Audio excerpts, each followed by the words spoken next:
Hey, Debbie, what's up? How's it going? I've got to reset up my chat. All my settings were erased last night when I ran a virus scanner and I deleted some files. And some of the files that deleted were stuff that my software uses, man. So, let's do this. And let's do this. Hey, Dave Campione. What's up, buddy?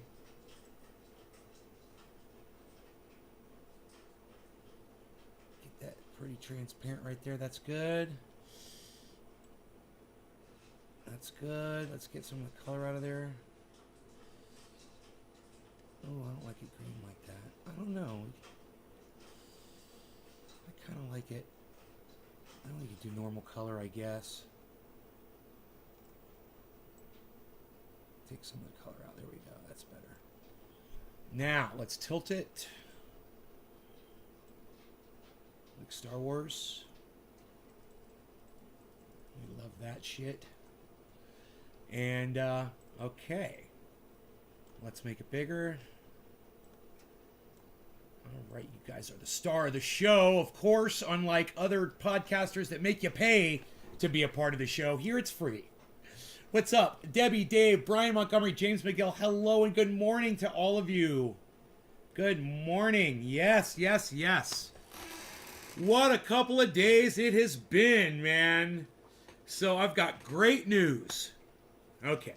For those of you who care about me, it's great news. And for those of you who don't care about me, well, you might not cheer this on, but I did recover all of my funds. Still not yet back into the Celsius account yet. I'm still waiting on that. But the apps that I was worried about, I wasn't sure if I had actually been hacked or not. I was okay. And everything was still there, and all my cash was there. And I took out a lot of cash and I sent it to my offline wallet. Everything's okay. Nothing got taken. There might be damage. There might be damage. He might have information on me that will allow him to continue to do this in the future.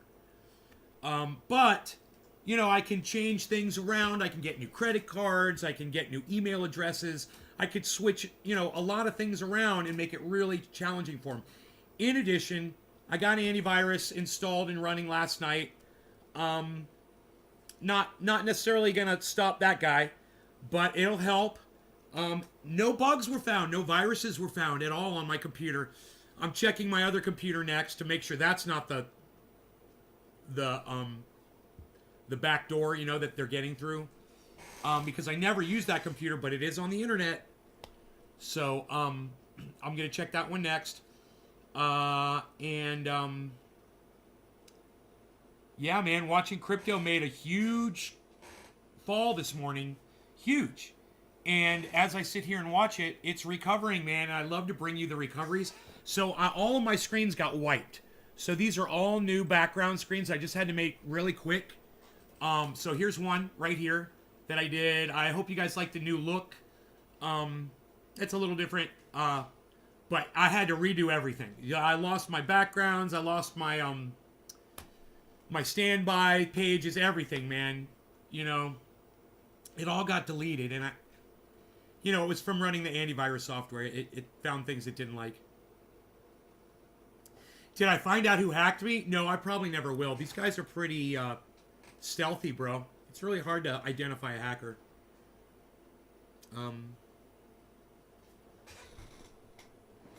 If I ever fucking met him, I want to learn from the dude. And I was like, how the fuck did you do all this shit, you know? How the fuck is that even possible? You know, these guys are doing shit that is, you know, 10 years ago would have never been possible, but they've got new software and techniques, man. And they can get into anything, bro. I mean, if I was a government with military weapons and shit like that, dude, I'd be petrified of these hackers. Oh my god. You know, it makes me not even want to be on the internet. It makes me not want to have my computers hooked up. It makes me not want to do live streaming. It really sucks, man. It sucks being bullied. You know, it sucks. Chris, hello. NY710, hello. Karen, hello. There's got to be a bunch of people looking to get into unsecured crypto. Yeah, you know, probably teams of people, you know, working together. Oh, man. I'd rather be on their team than not, man. Dude, I would so much rather be on their team than not. If these guys are so fucking powerful, what they can do. It's so scary. And I was thinking about it last night. They could be kids, you know? They could just be young kids. They just know how to hack. Oh my God, I know you hack. Oh my God, I know you hack. All right, so clean up my area here a little bit. And we've got a lot of dabbing to do. Guys like my shirt? You guys recognize the symbol? Who wants to guess what this symbol is right here? Let me know. Am I looking pretty superhero-esque today? We got hacked last year. They tried to get 50 grand from us. We caught them through their IP address. Wow. Young Z Harvey, hey. Good morning, Rob McNeil. Like, hack into.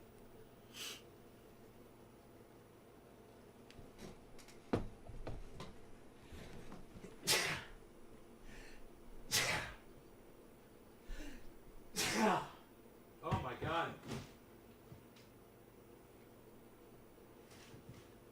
Wow. That was a sneeze, bro. That was a sneeze of sneezes. All right, let's, I think I'm going to start with cannabis flower this morning. But I want you guys to notice on the 24-hour chart, all right, those are the charts that are on the top. The 1 minute charts are below. These are the 24-hour charts. And I want you to notice we had a big dip. And now it's forming a U at the bottom. It's starting to go back up. You guys see that? One of my favorite times to go live is when the market is recovering. It just falls on those times. It's not intentional, but I love that I'm live and the market is recovering during a live stream. It gives me a little bit of positive backdrop.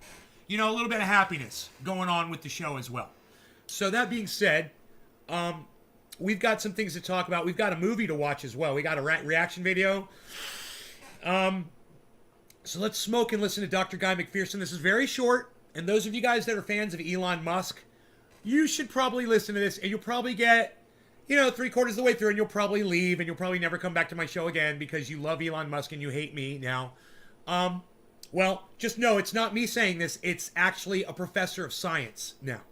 Not me. Here we go. I love this guy. This is this guy, no pun intended, guy.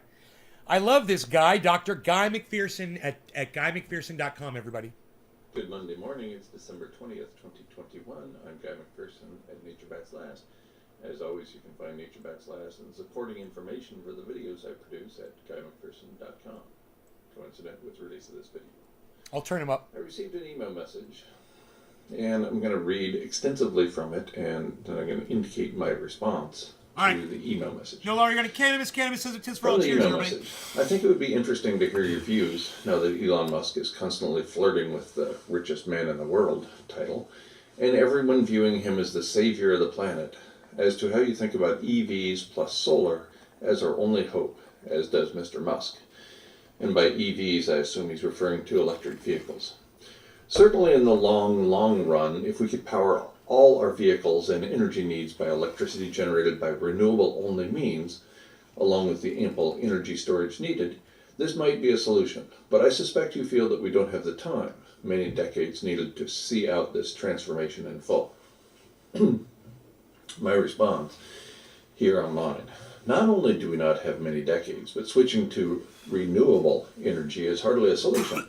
For starters, there is no such thing as renewable energy. Switching from... Did you hear what he just said? Who could tell me what Dr. Guy McPherson just said? The last 5 words he said. Last 7 words. What were the last 7 words that Dr. Guy McPherson said? I want to see if any of you are paying attention. Hey, Billy. Everybody except for Billy. Because Billy just got here. Anybody else? Who can tell me the last 7 words that Guy McPherson just said? Very important words. I mean, I learned something this morning when I heard that. I'm just wondering if you guys learned it too. Matthew T. Hanna. Oh my God, Matthew. I'm dancing a jig. I'm dancing a jig for Matthew. Matthew. Thank you, buddy. Thank you. Yes. Yes. There is no such thing as renewable energy. Wow. AOC. Huh? Green New Deal. Oh, we're going to start doing renewables. Are we going to start doing circular? Are we going to start doing circular?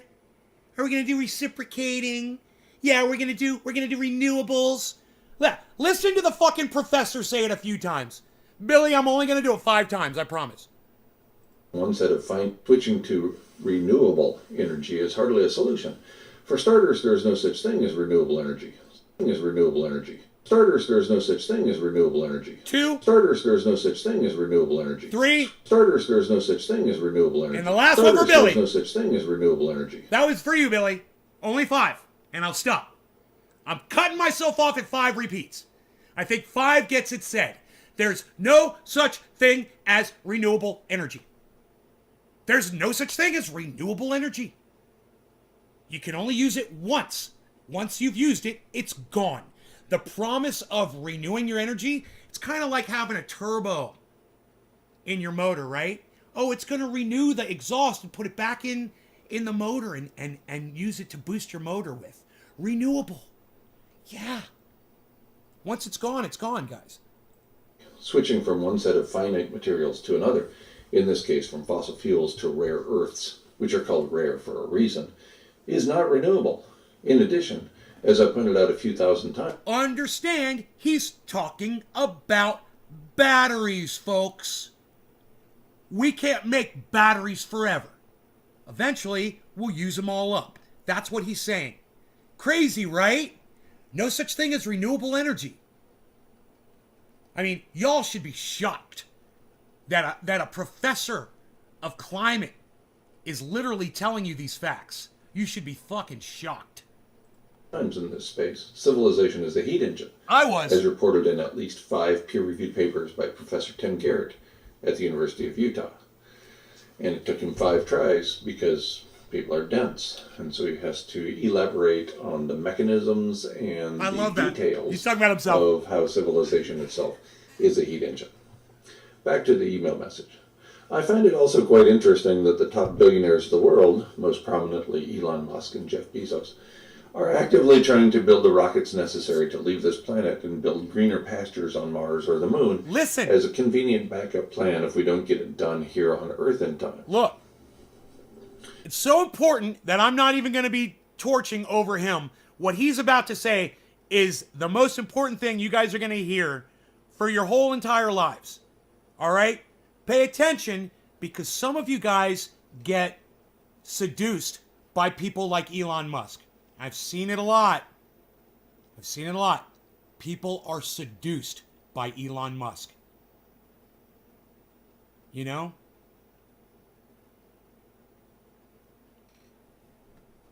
I hope you're not one of those people. But if you are, you're not going to last. If you're seduced by Elon Musk, I guarantee you won't make it through this whole podcast. There's no way. If you are truly seduced by Elon Musk, you can't listen to what he's about to say. Because it's going to break your heart. And you're going to start crying. If you're truly seduced by that guy. And there are a lot of people who are. You know, don't think he can do anything wrong.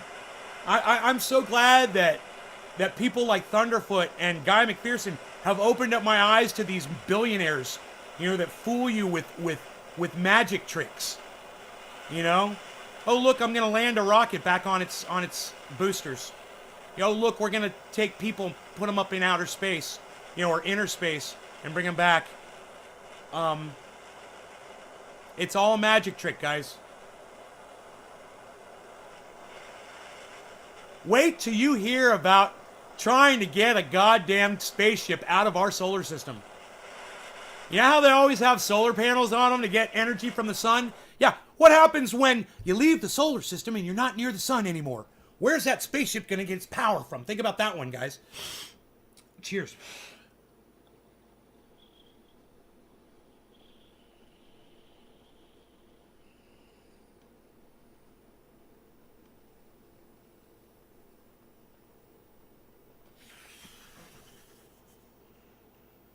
I have the answer. Dilithium crystals.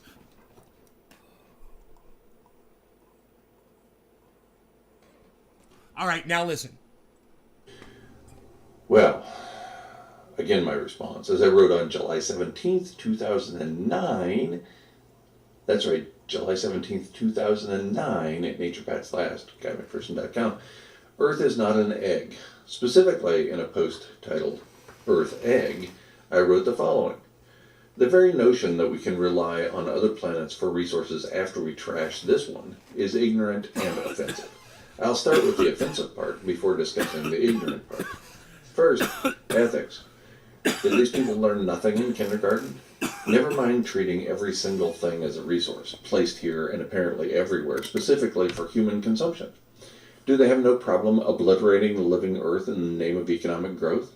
Do they have no problem committing future generations to hell on Earth as long as they get their share of the planetary pie? Consensus around an ethical argument requires agreement about ethical behavior. Apparently that's beyond us as a species.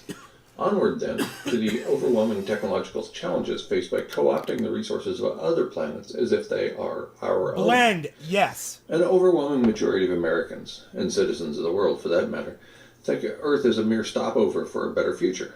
The future lasts forever, and the destination is heaven.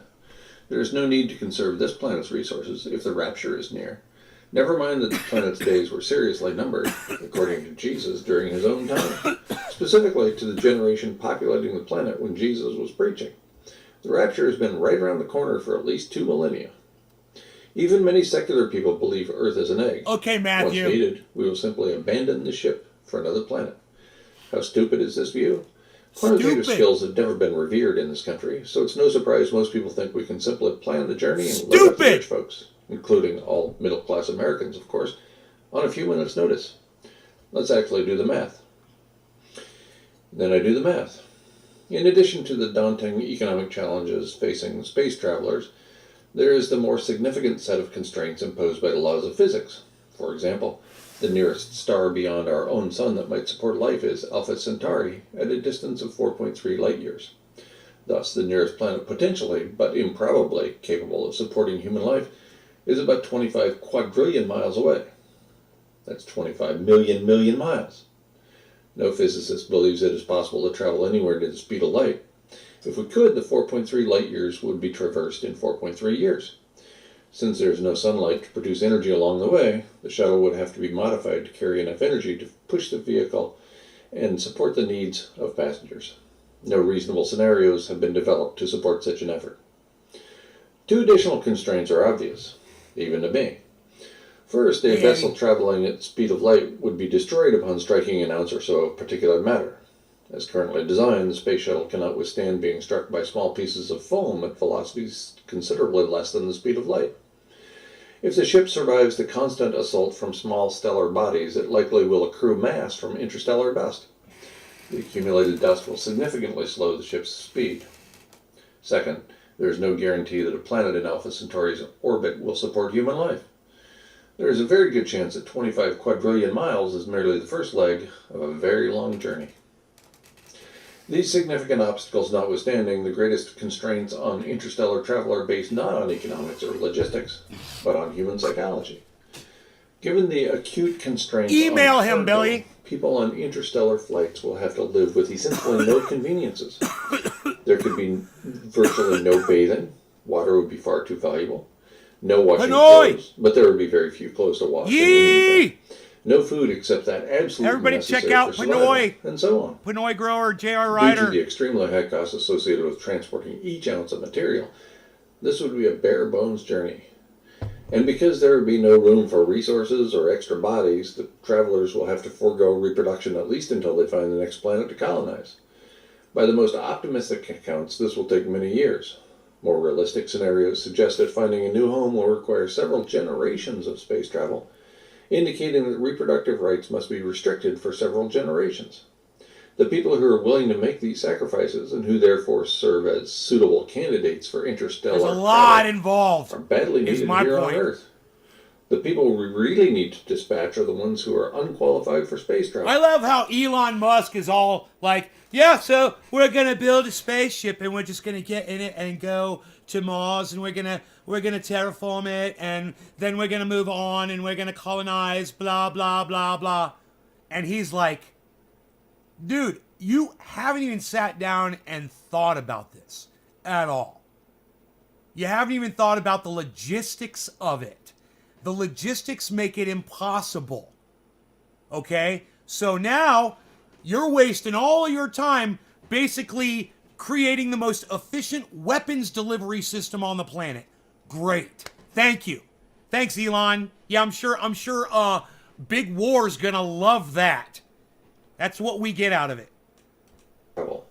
They can restrain themselves neither with respect to procreation nor acquisition and use of material possessions. If we're successful, we need to ask the ecologically literate question. And then what? We're still on the brink of ecological disaster here on Earth, and we've managed to export the predicament of ecological overshoot to another planet. And that seems like a good idea? We're not fixing Earth. Back to the email message. Then we have Mark Zuckerberg of Facebook trying to convince us all that living in a metaverse will be even better than what we could possibly ever hope for in real life. Zuckerberg. Maybe that is the plan, started with COVID, that we all need to hunker down, stop our movements as much as possible, working from home, online, etc., as our last-ditch effort in reducing carbon emissions as much as possible until the powers that be can figure this out. Maybe they know what you know, that we have indeed run out of time and need to do whatever possible to reduce carbon emissions as fast as we can, and only a global pandemic would be able to achieve these goals.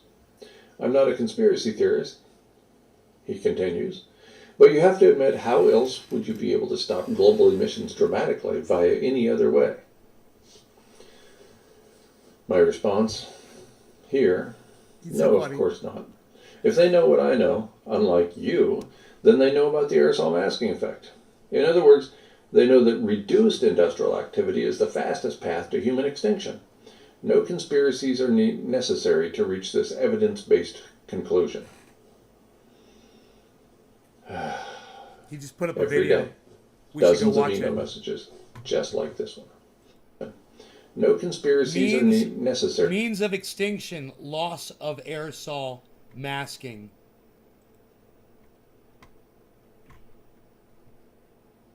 We should see that so you guys could learn more. 2178, Eddie. Give us another 100 years.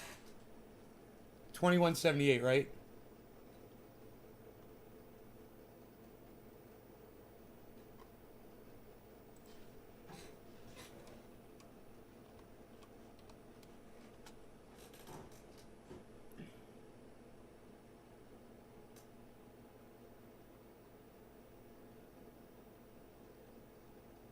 Loss of aerosol masking.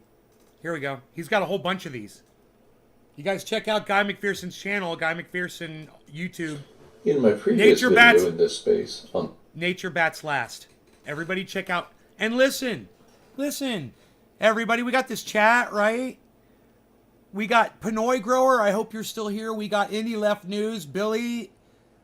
Any of you guys that have anything going on the internet. I don't care if it's your websites, your live streams, podcasting, or you're on IG, like Pinoy is. Drop your links in my chat all the time. I want to see those links all the time. You guys, I want to start seeing my subscribers over on your pages when you're live. When Billy goes live on Ghost Ninja on Friday nights, it'd be cool to see some of you guys over there. It's a fun podcast. If he's still doing that shit. You're still doing it, right, Billy? Indie Left News. You guys need to check out independentleft.news, man. He's on Twitter. He's promoting me all the time. And listen, bro, I shut down my main channel. That's why you're not getting those uploads anymore. I've still got one strike on it, and I just assume not use it anymore. So I'm just set everything for private. And if you want to pick up one of my other active channels, bro, you're more than welcome to. I want you to know that. You can always promote my podcast. I gave up on live streaming, brother. I'd be more than happy to try and support Eddie Haynes. Well, no, I mean, if you want to go watch Indie Left News' podcast with he's got Reef on there, bro. He's got the fucking Reef, son.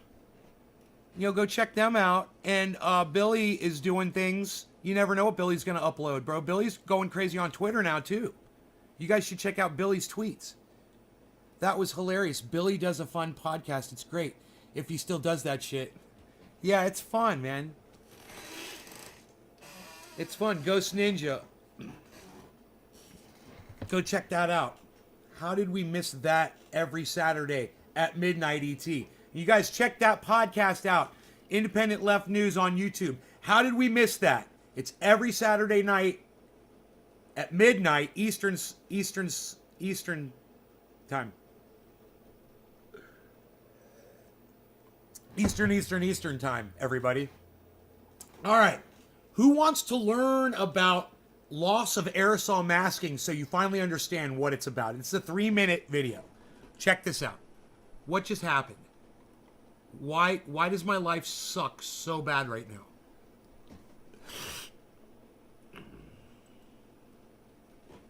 In my previous video in this space on this topic, means of extinction, Billy I pointed out that Valentine! civilization is a heat engine. There's that Billy's is link, rapidly everybody. overheating the planet, Hey, taking where's us the to chat? Pliocene-style conditions in the very near future. I pointed out that civilization is a heat engine. What I'd like to point out here is that civilization is a heat engine, but slowing or stopping civilization heats Earth even faster than the ongoing planetary heating resulting from this set of living arrangements. The impact of the aerosol masking effect has been greatly underestimated, as pointed out in a February 8th, 2019 article by Rosenfeld and colleagues in Science, and also pointed out in a July 18th, 2019 issue of Geophysical Research Letters. As indicated by the lead author of the former paper, Rosenfeld, during an interview on January 25th, 2019, quote, "Global efforts to improve air quality by developing cleaner fuels and burning less coal could end up harming our planet by reducing the number of aerosols in the atmosphere, and by doing so, diminishing aerosols' cooling ability to offset global warming," end quote.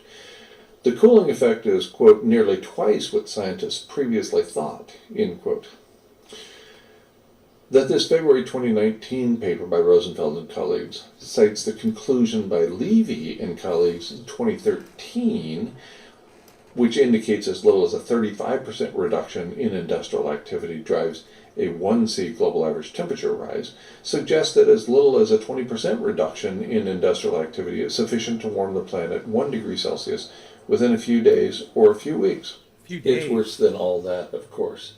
A paper published in the June 15th, 2021 issue of Nature Communications titled "Significant Underestimation of Radiative Forcing by Aerosol Cloud Interactions Derived from Satellite-Based Methods" indicates that even the paper by Rosenfeld and Levy have severely underestimated the aerosol masking effect. So this is a great and terrible paper that I hate to actually bring forward, but it is what it is. Now bear in mind that loss of aerosol masking will quickly warm the planet, at least locally or regionally. However, the resulting impacts on humans must be mediated through the reaction of other organisms, specifically the ones we use for food or the ones that pollinate our food, clean our water, and so on. The life cycle of all plants, including crops, follows seasonal patterns. As a result, immediate warming of Earth will not cause immediate loss of habitat for human animals. Nonetheless, the aerosol masking effect, or global dimming as it is sometimes called, is an important and frequently overlooked or underestimated aspect of climate change, and specifically an overlooked aspect of abrupt climate change, which could be greeting us in the very near future. All right, there you go, man.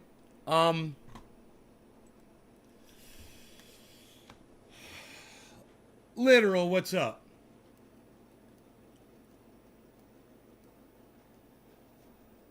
I guess we lost Pinoy.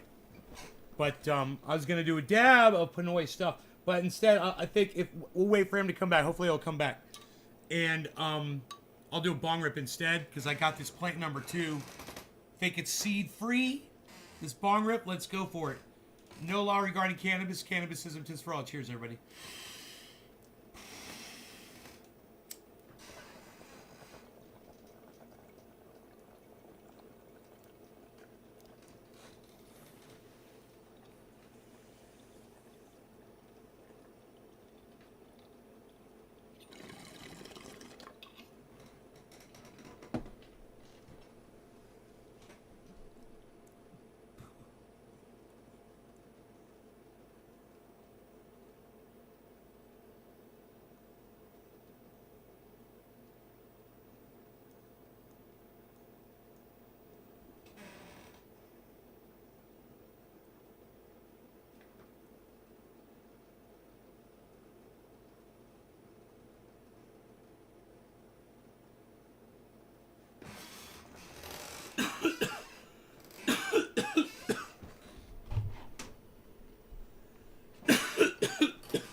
Plant number 2, son.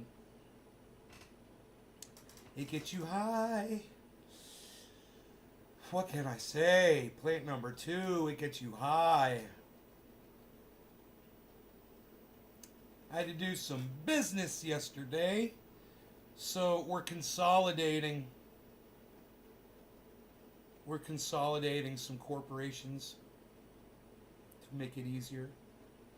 That's an interesting thing. The lawyer said he was just surprised we hadn't done it sooner, you know?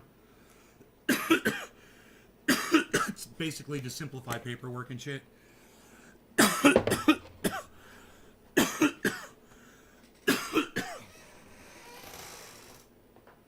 Hey, hippie chick.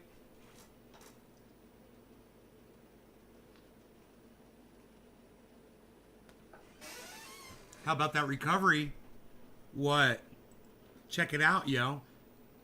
I always want to, when I say that, I always want to start singing Aqua Teen Hunger Force. Check it. Yeah.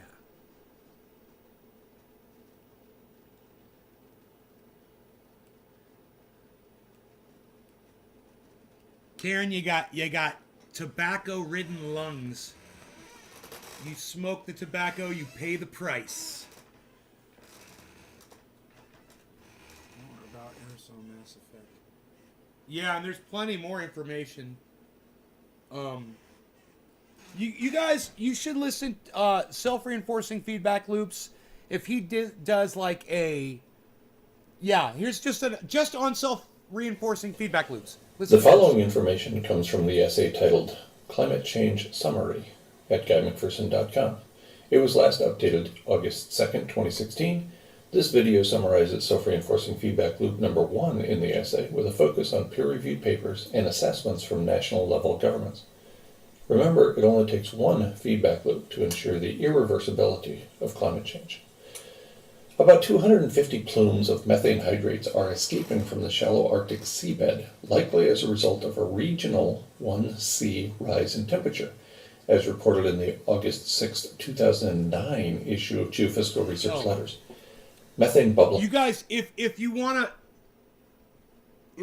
understand what this is we're talking about, just to kind of boil it down real simple for you, imagine climate change as a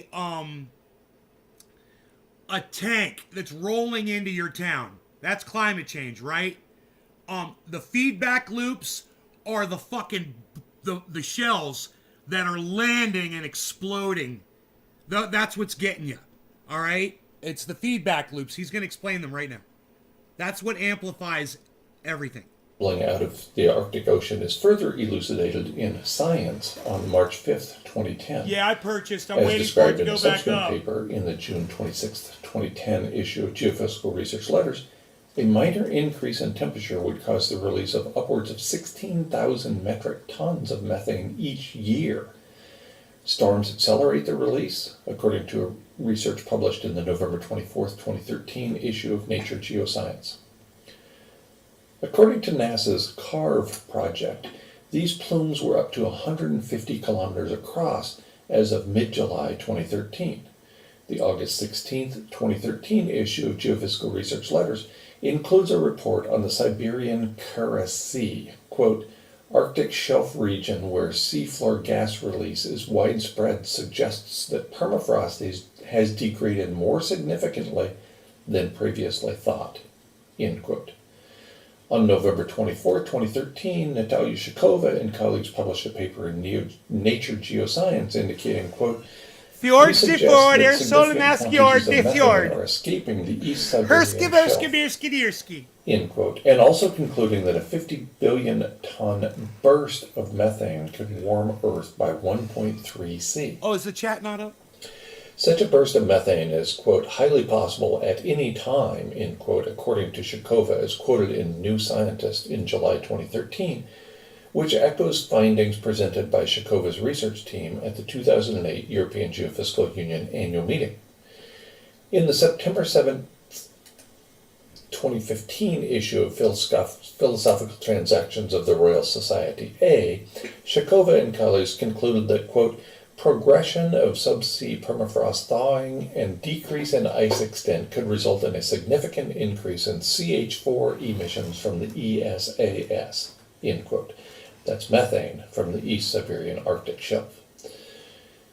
In the September 7th, 2015 issue of Philosophical Transactions of the Royal Society A, Shakova and colleagues concluded that the, quote, progression of subsea permafrost thawing and decrease in ice extent could result in a significant increase in CH4 emissions from the ESAS, end quote. An article in the February 3rd, 2014 issue of Journal of Geophysical Research, Earth's Surface, claims, quote, sustained submergence of these sediments into the future should increase gas venting rate roughly exponentially as sediments continue to warm, end quote. During an interview with Vice published August 1st, 2014, Greenland ice specialist Jason Bach said, quote, even if a small fraction of the Arctic carbon were released into the atmosphere, we're fucked, end quote. Holy shit! That's An science! article published in the July 31st, 2014 issue of Nature indicates atmospheric methane levels more than 50,000 times the usual. Less than a week later, an article in the August 4th, 2014 edition of EcoWatch ponders the holes, quote, if you have ever wondered whether you might see the end of the world as we know it in your lifetime, you probably should not read this story, nor study the graphs, nor look at the pictures of methane blowholes, aka dragon burps, end quote. Methane released from thawing offshore permafrost was further verified with research reported in the August 7th, 2015 issue of Journal of Geophysical Research. This paper, for the first time, describes pingo-like features beneath the seabed offshore from Siberia. It turns out the giant methane-emitting craters described in the Yamal region of Siberia in the Siberian Times have subsea counterparts. A paper in the August 7th, 2015 issue of Journal of Geophysical Research, Earth Science, connects the craters on land with those in the adjacent, shallow South Kara Sea. According to a corresponding write-up in the Siberian Times, quote, large mounds described as pingos have been identified on the seabed of the Yamal Peninsula, and their formation is seen as due to the thawing of subsea permafrost causing a high accumulation of methane gas, end quote. The importance of methane cannot be overstated. Increasingly, evidence points to a methane burst underlying the great dying associated with the in-Permian extinction event, as pointed out in the March 31st, 2014 issue of Proceedings of the National Academy of Sciences. A paper published in the December 22nd, 2015 online issue of the Proceedings of the National Academy of Science reports, quote, that emissions during the cold season, September to May, contribute more than 50% of annual sources of methane from Alaskan tundra, based on fluxes obtained from eddy covariance sites and from regional fluxes calculated from aircraft data. The dominance of late season emissions, sensitivity to soil conditions, and importance of dry tundra are not currently simulated in most global climate models. End quote. It is in this section of my long climate change summary that I point out the peer-reviewed literature tackling the topic of extreme hothouse Earth. Specifically, a paper in the February 9, 2016 issue of Nature Communications includes the following lines. Quote, water-rich planets such as Earth are expected to become eventually uninhabitable because liquid water turns unstable at the surface as temperatures increase with solar luminosity.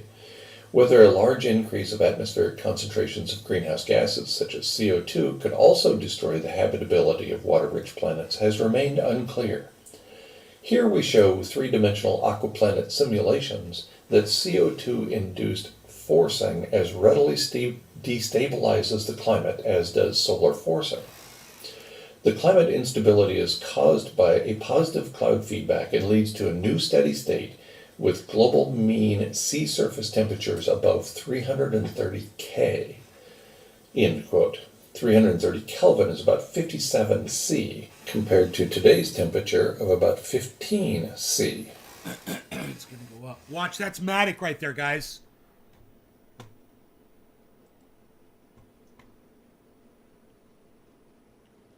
I will be providing a video summary. Here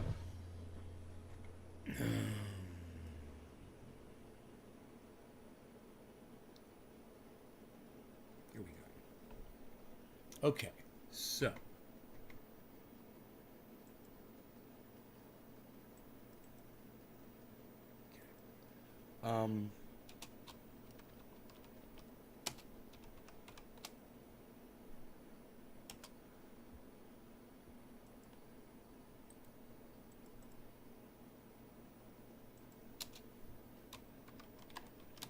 I'm making some notes here, so it makes it easier for me to pull up screens and stuff.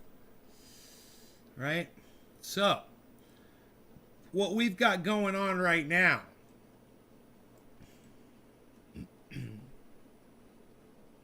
is kind of exciting.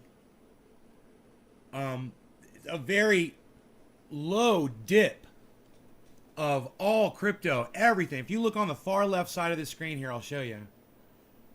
All of this stuff from all up and down here, guys. Look at this. Right? And the lowest is negative 18. That's UFO. You know, UFO was pumping. So, yeah, negative 18 is no big deal. It's not mean. It doesn't mean go run and buy a bunch of UFO. This market is about to flip around, but it's unbelievable how spiky the upward trend is right now. There is this beautiful, and I want you to look right here. Look right there at this Bitcoin 24-hour chart here, and look at this last spike going up. I'm trying to get the direction here. Yeah, like this. That last spike going up like that. Boom. Look at that. That's beautiful. Now, because of what's going on down here right now, because of this, it might not keep reflecting that. But I don't know. It just depends on what this little dip is right here. And we can kind of move this over and get an idea of the movement that's going on. This is a free software called Crypto Watch. You guys are all that have access to the internet can probably get this for free. Use this to track your crypto with, or track any crypto with. Now, there's a lot of crypto on here that I do not possess that I like to watch. So, that's something to consider.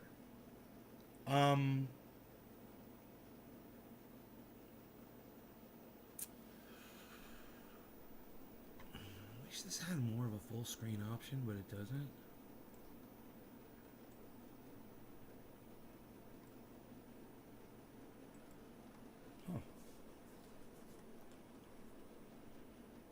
Hey, Enoch, what's up? What's up?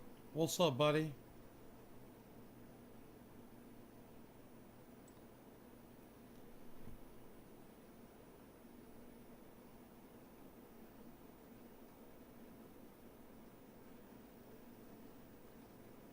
Oh, I got this. All right, cool. All right, we should just get this like that.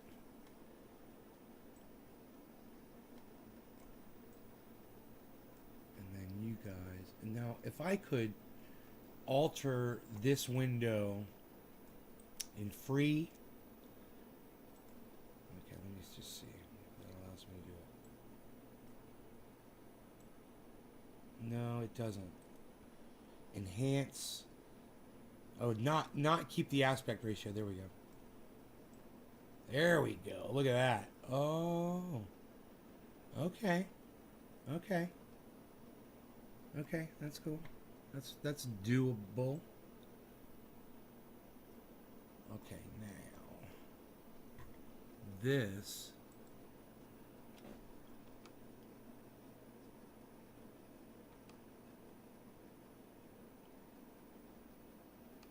Yeah.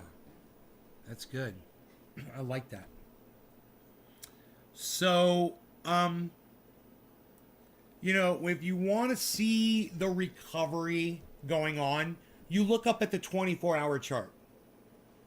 So you look up at these red, they're all red right now, right?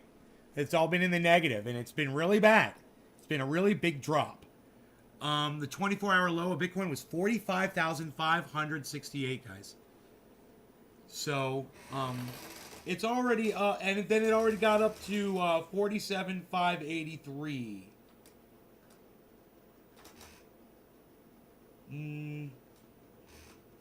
No, it did not. My bad. That was before, guys. Of course, it was. It came from 47,583. It has not gotten back up there. It is up to 46,340 right now. So let's say it's almost. It's a little more than $1,000 away from its 24-hour high, right? And I'm looking for upward movement on Ethereum. Look, everything is showing now on the 24-hour updated charts. Look, they're all showing a check downwards now. They're all showing that. I told you a couple of minutes ago. Did you hear what I said? I said, well, I don't know because of how these lower charts look. I don't know if that upward trend is going to continue. And sure enough, boom. It's just because I'm able to look at the 1-minute charts pretty simply. Look at the volume. Look at the value where it is. Look up at that 24-hour chart. See where it's been going, and realize, okay, that's not reflecting an upward move anymore. So until I start seeing a lot of green down there, I'm just going to assume that the 24-hour chart's going to start showing that downward trend. So if you look closely at that, and I think you guys can all see it. I saw it first on Ethereum, then I noticed it was all the way across the board. It's identical. I like to look to see if there's something that's going to jump out in front, you know, and kind of lead the pack. Sometimes doing this to let me see which one is at the top of the list. It's Luna is number 1, and XRP is 84. One Harmony is 22 cents, guys. Oh my God. Harmony 1, and I just told Lark Davis that should be a number 1 ranked freaking coin if it's not already. Top 10. I don't know if I can find out right now though. I can check and find out if Harmony 1 is in the top 10 ranked. Just go to the front page of CoinMarketCap. No, it's not. It's not. Top 10 are Bitcoin, Ethereum, Binance Coin, Tether, Solana, USD, Cardano, XRP. Wow, man, XRP. Terra and Avalanche. Isn't that funny? Where's fucking Harmony 1, bro? Where's its ranking? Dude, I'm rocking Harmony 1.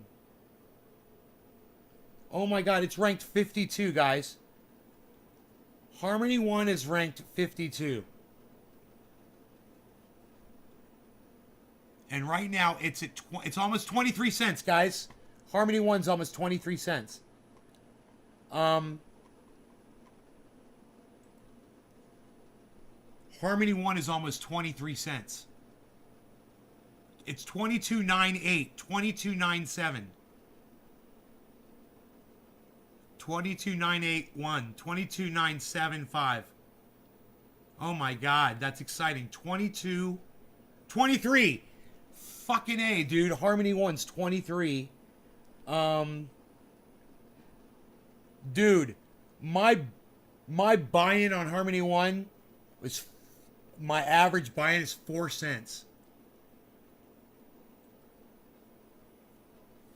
Brian McCurry, what's up, buddy?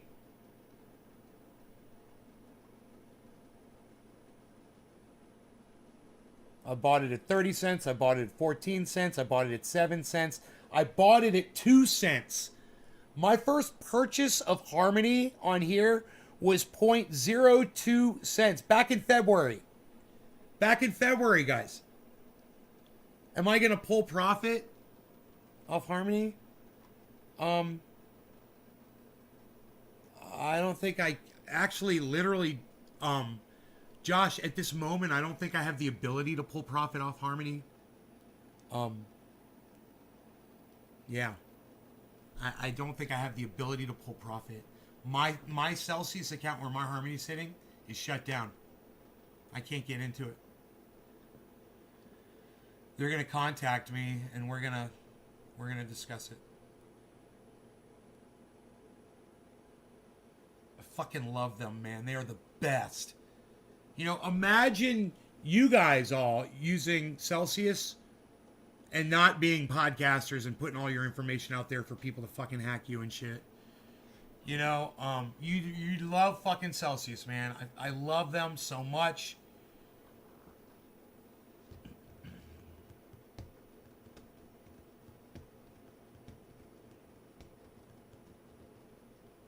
Personally, I don't feel I own enough Harmony to pull any profit off it.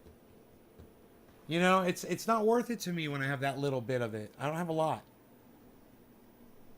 You know, if I had a lot of it, you know, like I probably got a lot of Ethereum.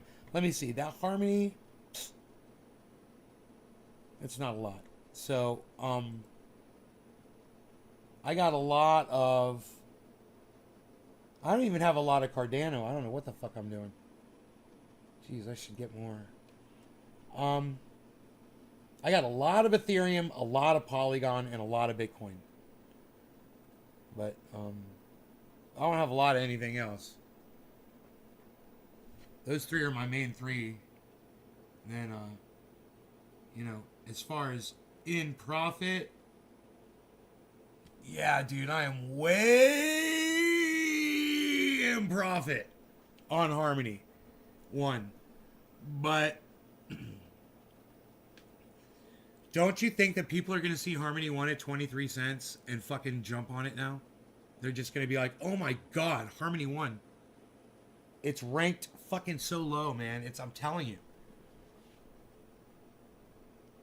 I made so much money off that one back in February.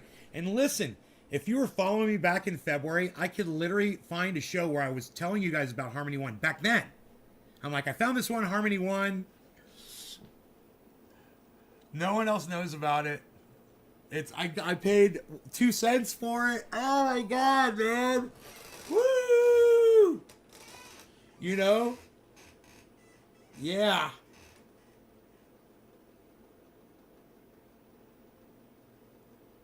And I saw what it was doing. I started buying more and more of it. Oh. Yeah. It's 23,169 now, guys. 23 cents. 23,17. 23,18.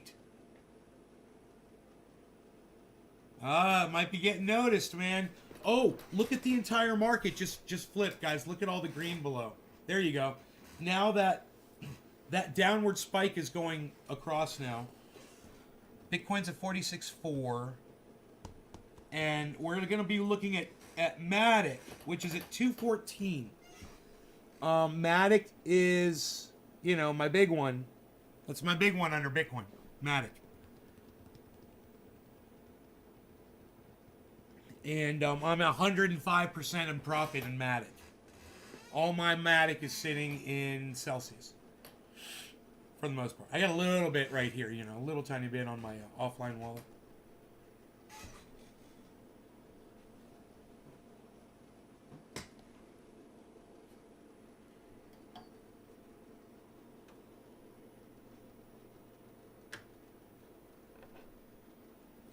Boom.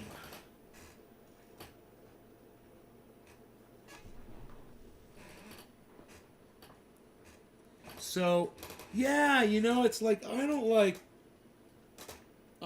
pull profits so much, man. You know, I try not to. And right now it just so happens I really should to avoid a lot of, you know, just right now would be a good time for me to do it. But even if I wanted to, I don't think I have much access due to this hack, you know, to some of the ones that are, you know, the only ones that are really, that I'd consider taking money out of right now are Bitcoin, Matic, and Ethereum. And basically, Ethereum and Bitcoin are the ones that I put my money into to try to make more money so I could pull that money out just for this reason. But I'd like to see the market in a better place before I do that. 46,000, dude. 46.4. 46,421. 46,429 Bitcoin. 46,439, now back down to 421.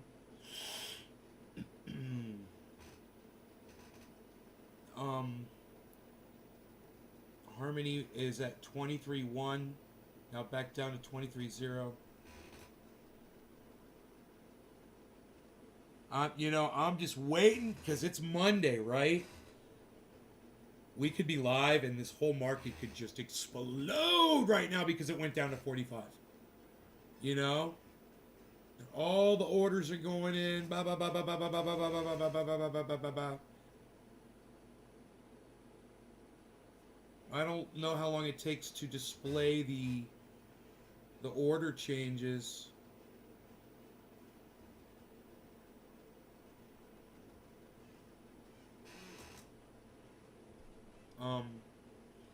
I'm going to be checking, what I'm going to look for at the most, that list on the left, I want to see zeros in the red.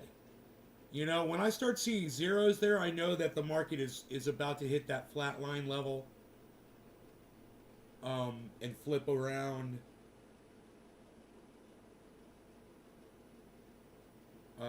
Matic is at 215, guys. There it goes. Look at Matic at $2.15. Remember, the all-time high on Matic was like $2.68. Fucking A, dude. It's $2.15 right now. It is pumping.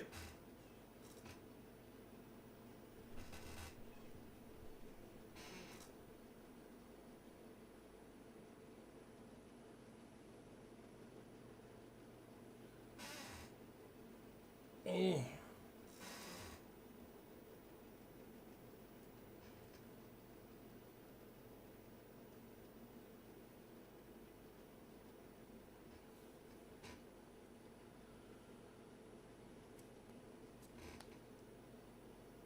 So you guys, I know there's not a lot of you left here watching, but for those of you who still are, let me just give you some advice really quick. One quick way you can just kind of help, you know, stay in front of a hack that's happening on your stuff is check your email at least once a day. Try to remember to check your email at least once a day, and even better, turn on notifications for your email so you get, if you start hearing a bunch of dings coming through, go check and see what's going on. You might be able to stop something before they get too far.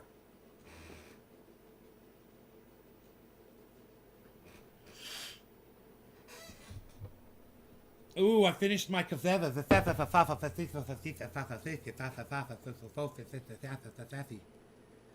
I feel very sad for all of us right now. $2.14 Matic, guys. It just went up again. How is that possible? 215, guys. Matic is at 215. Jesus fucking Christ, dude.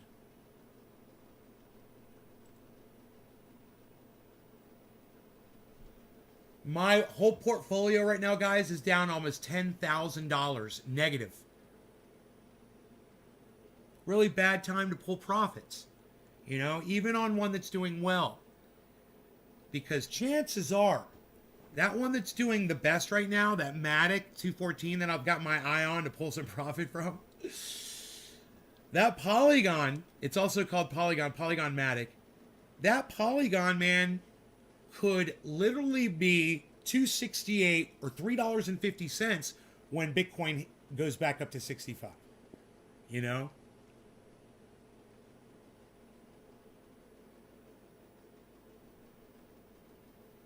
So there is another downturn, 46.3, and you can see that 24-hour downward turn, again, looking more like a downward turn. So, but if you look at Sandbox, wow. Sandbox is the one right here, guys. Look at Sandbox. It's going almost straight up. It's showing a little bit to the right, but it's real, and that green candle below. So let's see if Sandbox is leading the entire market here. It's at $4.92, $4.93 as I say it.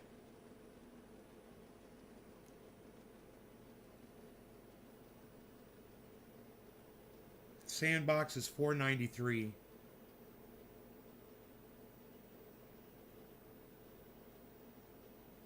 And does the rest of the market follow? And if so, in what order? You know? And why? Why? You know? How does it work, man?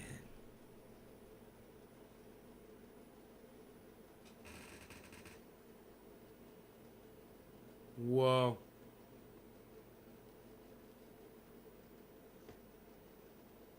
There goes everything. Behind Sandbox, guys.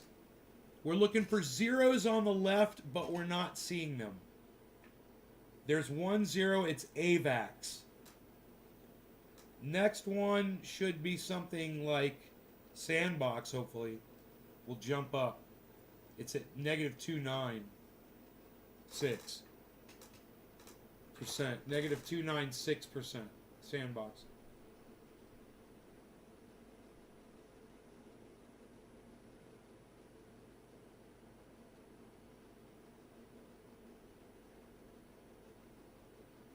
Huh. I just like seeing it gain value, man. I saw it at 45. I was like, hell yeah, there's gonna be a whole bunch of people buying, you know. That was that was a time to buy for people who had money.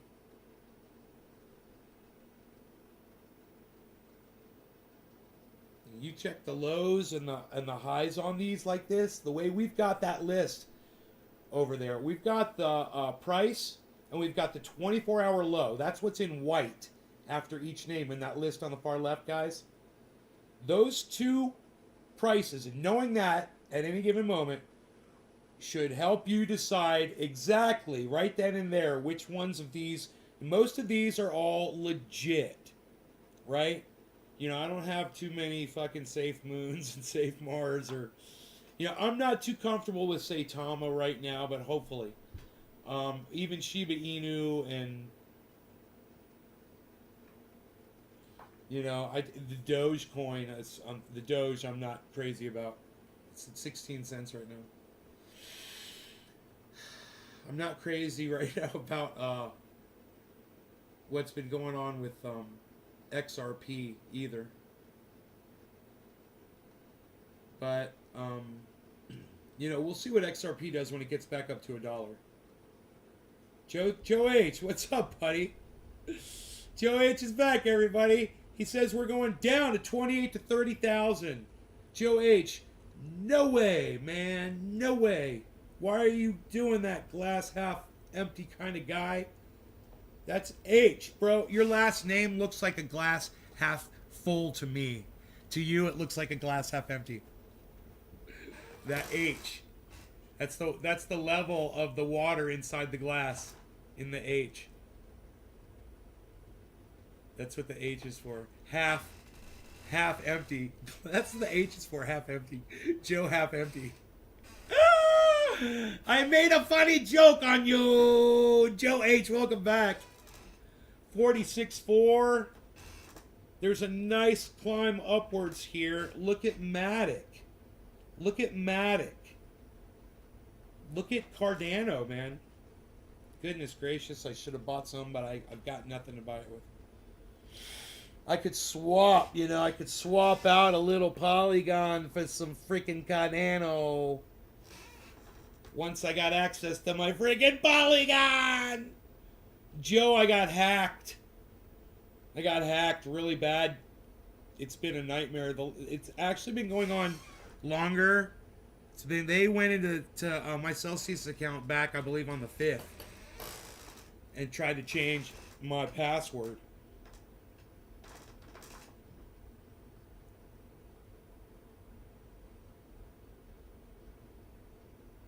Dude, imagine if the guys at Celsius, if they're like, hey man, we know who these guys are. Totally.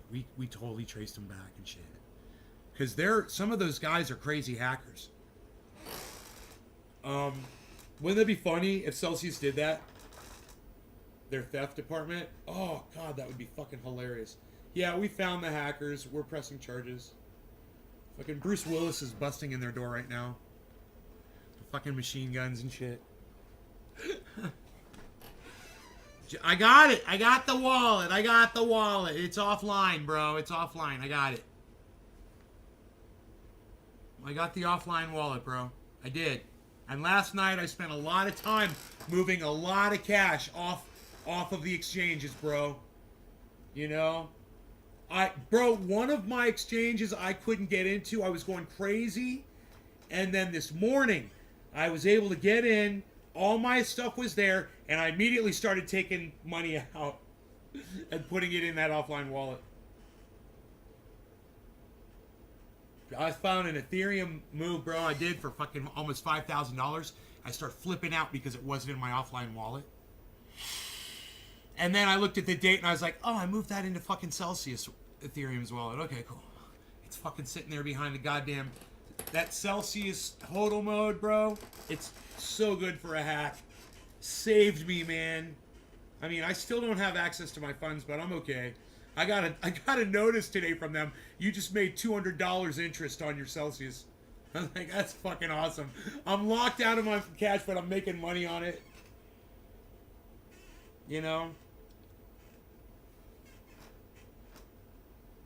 Joe H, the co-host, says Josh G. The co-host. We're in the Bitcoin death cross territory. Yeah? Is that why we're going to go down that low? So this would be a sell-off time if you were right, bro. If you were right, this would be sell off a bunch of Bitcoin. And you would just be rocking if you sold at 46 and it dropped down to fucking, what'd you say, 20? 28.30. Yeah, if you sold like $10,000 of Bitcoin right now and it went down to 30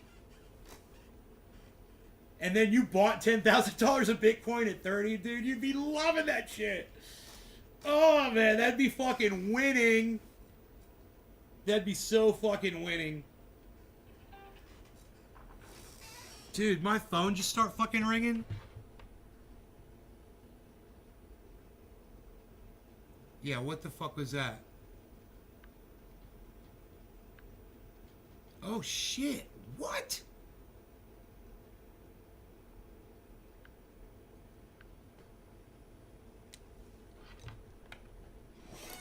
They just butt dialed me. It's a good friend of mine. Hey, how are you, bro? Good. No, bro. I'm wide awake. I've been up since 5. Yeah.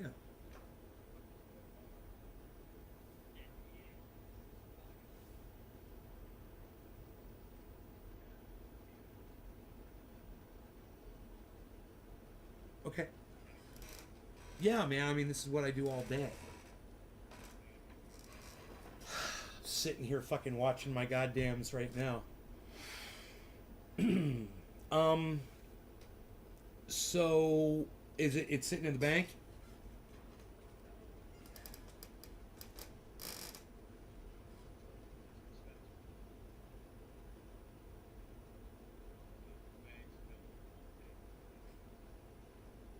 Okay.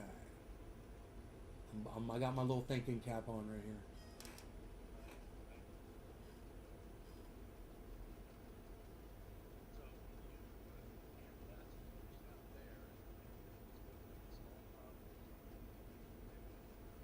I always just go. I go from my bank accounts.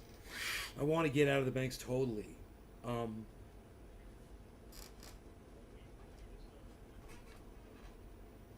Tell me about it.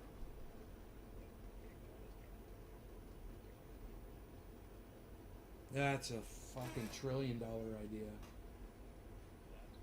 idea. um,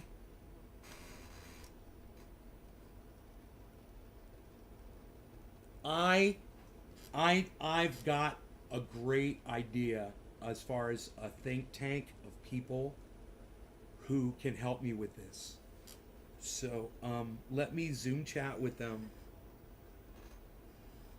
Yeah, I mean, they're watching me right now. They're probably wondering what we're talking about. Um, but check this out. You ready for a shock? I weigh 172. Yeah, and I'm not sick. And I got the fucking guns, bro. I'm doing push-ups.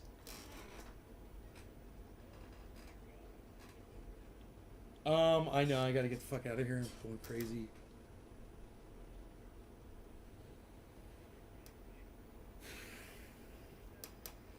Oh yeah, it's fun. Yeah, definitely. I just check this out. I just got fucking hacked yesterday. Yeah, they tried to get into my crypto, bro. I had so much sitting there, and because I did the right thing, they were unable to. They were able to get through the first level of security, but they were not able to touch my funds. And I immediately was notified. No, what's that?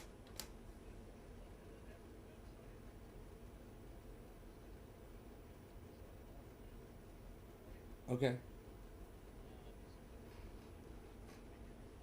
Oh, great. Yeah. So, yeah, I'm just running antivirus just this morning, and I've got another computer system that I've just installed antivirus on. Yeah. Yeah, I need protection.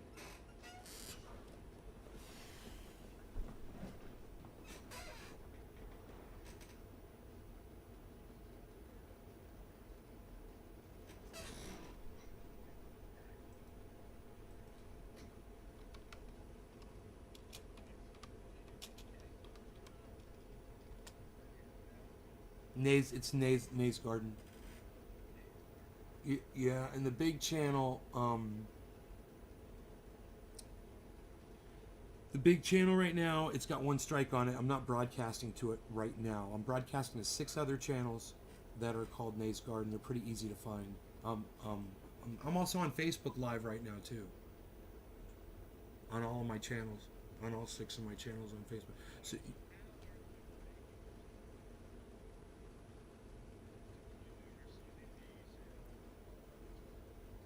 yeah, Yeah, I'm using various uh, uh, online options for exactly. Yeah, but yeah, everything is based on apps and stuff. Yeah. Oh, definitely, man. Yeah, man, definitely. I can't wait. I'm looking forward to it. It's good to hear your voice again. Yeah, and tell everybody I said hello, please. Okay, take care, brother. Okay, bye. God, man, so nice to hear his voice, man. He was always the voice of reason, bro. Me and all my friends growing up, dude, he stood up for me one night at a party. These guys were gonna try to beat me up, and he got right in front of them. And he took the first hit, and then our buddy, his best friend, came over, and then two of my other buddies came over, and they wiped these guys. Oh, wiped the floor with these dudes. It was a crazy thing, but that was the guy right there that stood up for me, man. It's fucking nice. He was always the voice of reason. We were always doing dumb shit, and he'd always be the guy to, put the reins on and be like, "No, you guys got to rein that shit in." He'd be like, "Oh, come over to my house, man. Where I can fucking keep my eye on y'all and keep y'all out of trouble." That kind of guy. He's fucking great, man. Great guy. So, wow. That freaked me out that the phone rang and stopped ringing. You know what he said? He's like, "Yeah, I wanted to call you and I wanted to talk to you." He says, "But I realized how early it was over there." And I'm like, "Shit, I was up at 5." I get up at 5 a.m. every day, bro. Sometimes I'm up at 4 in the morning, man. There's nothing I can do about it. I don't know what else I'm gonna fucking do about it. Oh, I should have told him about the girl at the neighborhood, bro. Oh, that stands there with her fucking... That'd be so funny, dude. I gotta get him in on the joke, bro. He doesn't know he does. Oh, I think he does know the joke. He may have been standing there when we were... He may have been standing there when we were talking about... Oh, fuck, dude. I so want to call him back. I'm not going to call him because he's a fucking busy dude, but I'm going to text him. Oh, my God. Dude, this is so funny.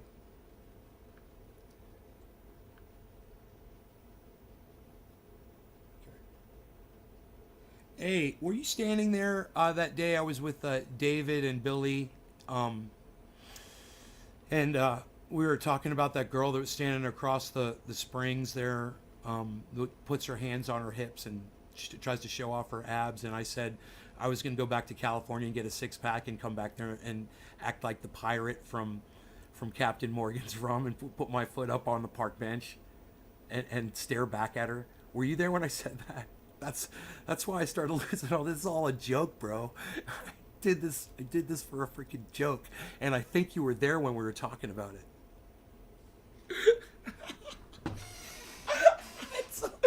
It's so fucking funny, dude. It's so funny.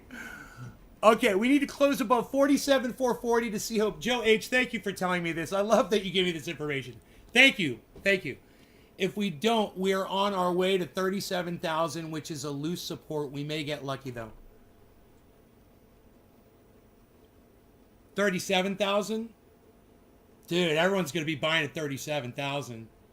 Bro, if it takes a while for it to get down there and I have more money, bro, I got to pay everything off first. I can't pay off my debts properly. Oh, God, man. I'm getting upside down on shit, bro. Oh, fuck, dude. Fuck, dude. Me fucking losing all this weight was a fucking joke. It started out as a joke. Oh my God. Dave C., what bar are you talking about? What are we doing here? What are we saying here? Look at 46.2. We do not like this. We do not like 46.2. What happened to what? Hey, Yee! Yee! We're calling the shots. We're shot calling. We're calling the shots as they're falling. You know that me, I'm yeah, yawling. Because I'm treading they up in the garden. What, son? What? Never fallen. What? Psst.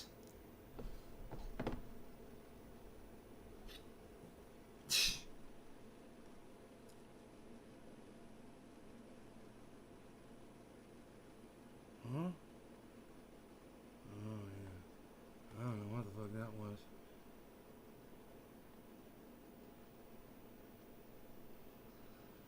Best performer, Polygon. Best performance, Polygon! Polygon! Now, I guess when they say best performer, it's the one at this time that's making me the most amount of cash. But not the one that's in the highest percentage, right? Adam, what's up? Like, Harmony 1 is a much higher percent. It's like around 300%, you know, but I don't have as much Harmony 1. Adam! Adam! I just got off the phone with Ricky. How cool is that?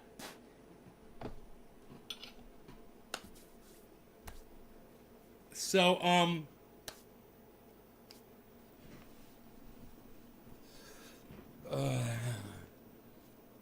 how is he? He's doing really good, brother. He sounds, it's fucking so good to hear his voice. Do you know what I just told everybody? I was like, dude, when we were growing up, we were always doing dumb shit, crazy shit, and he was always the voice of reason. You know? Trying to save everybody from fucking doing the wrong thing. Everyone taking profit across the markets.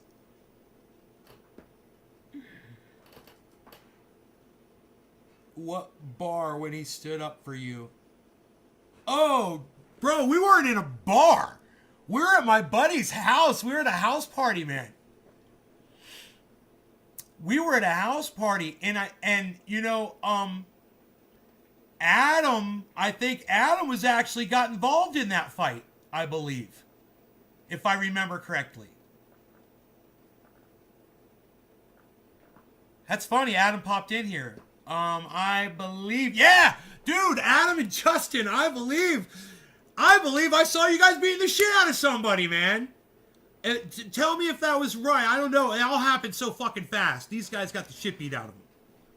At Scott's house, Scott had a party, and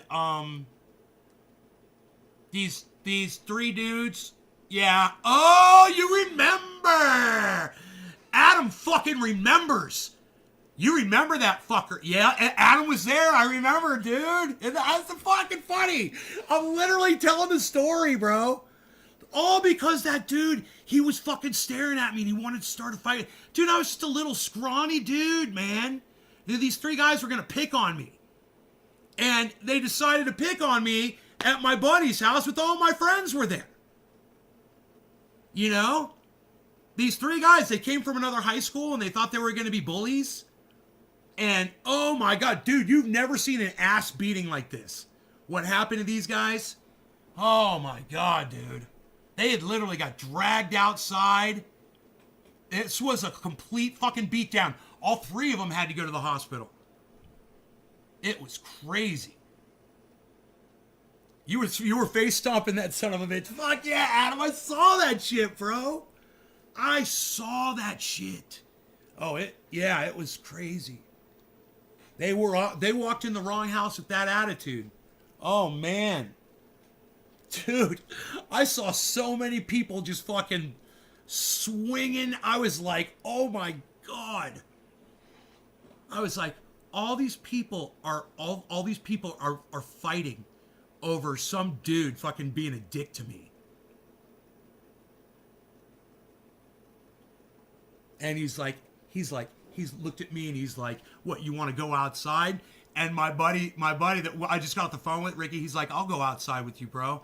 And he turned around to go outside. Just when he did, the guy came up behind Ricky and pushed him from the back. And Everybody fucking jumped on these motherfuckers. It was so fucking fast. I was like, dude, this, I could tell you, I saw so much. I remember so much of what happened.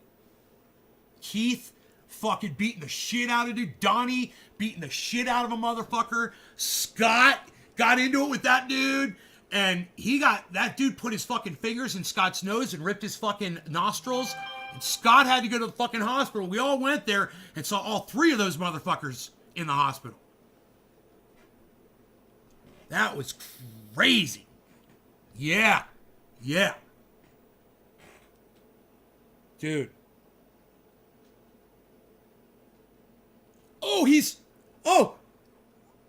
Ricky's watching. He's texting. Oh, fucking A, bro. What a crazy fucking night. Oh, my God, dude. Oh. And like I said, Justin and Adam, I saw you guys beat the shit out of that motherfucker, dude. Oh, my God. Just total fucking beatdown. Happened so fast. I never really thought about how that started. The fact that it all started because that dude was being a dick to me. You know? God, man. But they were going to start with anybody. That was why they were there. They were just there to get into a fight, and they thought they were going to... They thought they were going to go in there and hang out and fight and beat some people up. That's what those guys thought they were going to do. The three of them. That's what they thought they were going to do. They had a plan. Their plan was to go into a party and literally just start a fight. Oh my God. Every single one of those motherfuckers, except for me, was a seasoned fucking killer, man. Every single one of those motherfuckers was just brutes. You know, and I'm just like, there's a bunch of them. You know, I've seen Billy get into fights with people and just fucking swing and never stop and take shots to the face and just keep swinging on motherfuckers. You know, just like a goddamn sawmill on a motherfucker. And I don't even know if Billy was up in that shit like I saw a few other people. Oh fuck. Was it Scott? No, they attacked fucking Ricky. They pushed Ricky. They pushed Ricky. And then fucking Donnie. Dude, when they pushed Ricky, Donnie bolted across the room. But fucking dude, he stiff-armed me, pushed me out of the way, and grabbed the dude that fucking had Ricky. Had this dude like that, the guys were swinging like that, and Donnie just goes, boom, and just pops the motherfucker right in his jaw. And the dude just swings back. It's fucking, Donnie's just, I'm like, Donnie's swinging on this motherfucker that's falling down now. And at that point, it was in the garage. And it was still in the living room. Oh my God, dude. It was everywhere, bro. It's like a virus. Violence. Violence everywhere. There's so much shit going on. Fuck.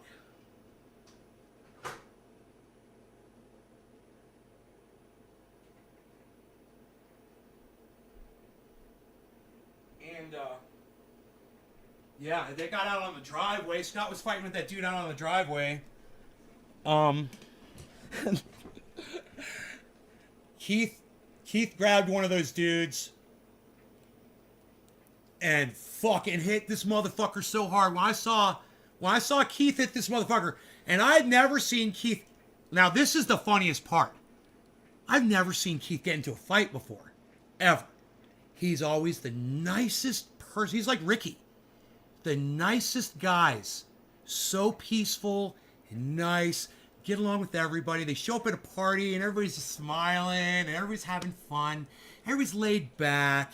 And I had no idea this guy had it in him. And he was, he's built like he's a fucking surfer. And man, dude, I didn't know. I was like, dude, don't fuck with fucking Keith, because he fucking swings just as hard as everybody else. And he didn't get touched, bro. He nailed that motherfucker, and he hit him like 5 times. And the guy ran. I remember the guy ran. He scrambled away from him and got out in the garage. And I think that's when Justin and Adam got a hold of that same guy. And dude, Justin popped the guy in the face. And Adam, that guy fell down. Adam fucking stomped the dude. Oh yeah, you fucking stomped him in the garage, right?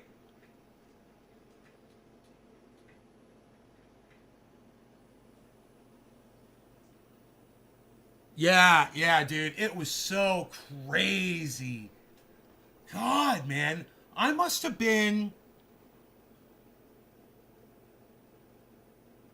16, or I must have been 16 or 17 years old when this happened.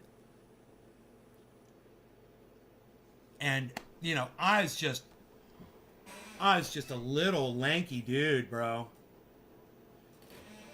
You know, I'd never been in a real fight. I'd never seen anything like this before. This was like my introduction to it's funny, it was coming from the high school that I came from. And moving from that high school to this other one, it was wow, man. I was like, this is like going to the fucking movies, man. You know? These motherfuckers fought. They did it all the time. Yeah, I mean, we had little fights at the bus stop every once in a while. It was never anything like that. It was never a brawl. You know, and everyone was so comfortable. Like everyone knew what to fucking do. Driveway area. Yeah, I remember one guy got his head smashed against the fucking ground. I think it was the back of his head or something. One of those guys.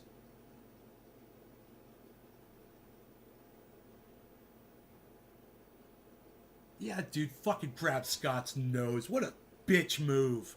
The fucking maim Scott's nose. Fucking A, dude. Ugh.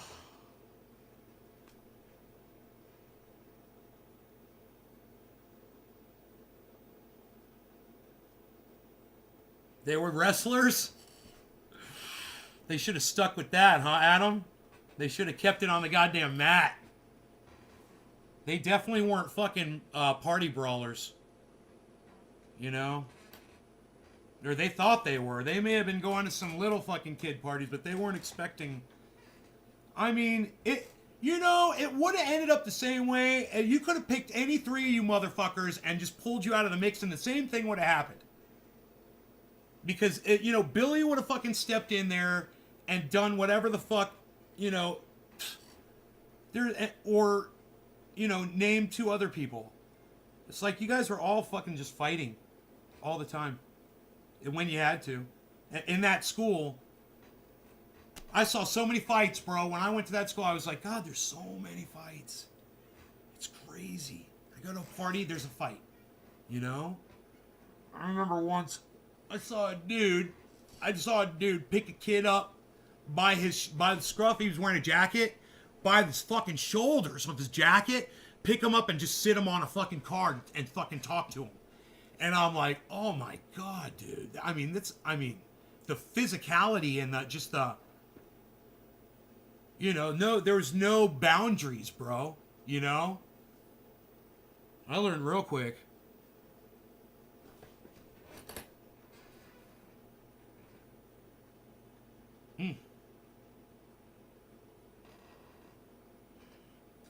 And I know you guys remember the guy who did that. His name was Neil Wellen. Remember Neil?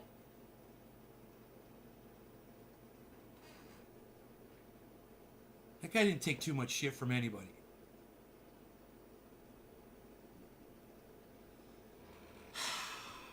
Man. I was like, what the fuck am I in? It was all around me. I don't know how I survived that part of my life without getting killed. Friends dying, car accidents, drunken driving, motorcycle accidents. Then everybody's getting in motorcycle accidents, getting killed.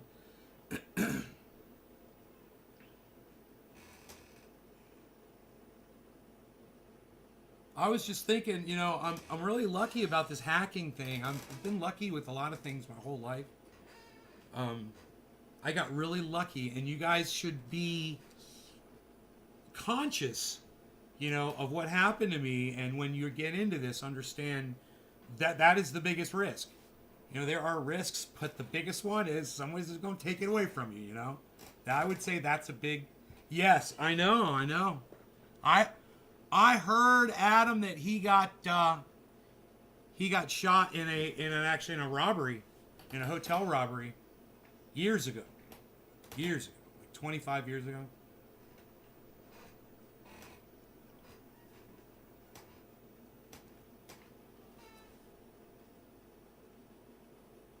What hacking? Bro, my crypto got hacked, bro. All my shit got hacked. My email, my computer, my cell phone. I don't know.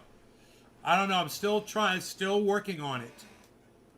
Changing things around, doing so much, bro. It's like, I don't know how extensive it is or how they got in.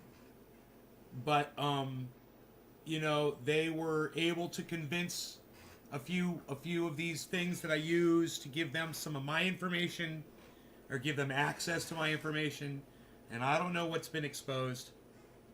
So I wish I had like an equalizer to come, you know, to check it all out for me and be like, okay, bro, this is what they know, this is what we got to do. Fucking sucks, man. So I'm running antivirus, you know. I like the new look for the comments. Oh, thank you, Tim. Thank you so much. I appreciate that. Thank you so much, brother. Yeah, you know, I've got different... My thing got wiped, Tim. I still got this. I got this. I got it all going on. I got all my scenes. I said, stay on the scene. Get on up.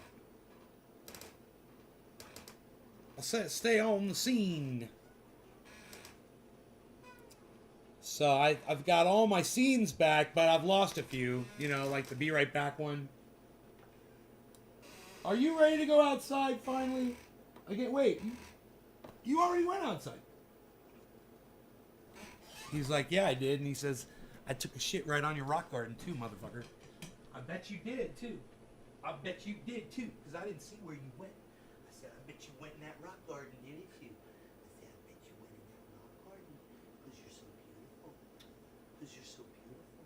You guys think I'm crazy because I love this dog so much? Because you're so gorgeous, so gorgeous. You're so gorgeous, so gorgeous. You want to go outside? Go outside? Okay. Carlos, what do you want? You want to go outside? You going outside? No? What? What's up? What's up, man? What's up? What you doing? Nothing? Alright, man. Come on now. Oh, I see what's going on in here. I do declare we've got a shortage emergency of foods that must be replenished at this juncture. Make this happen.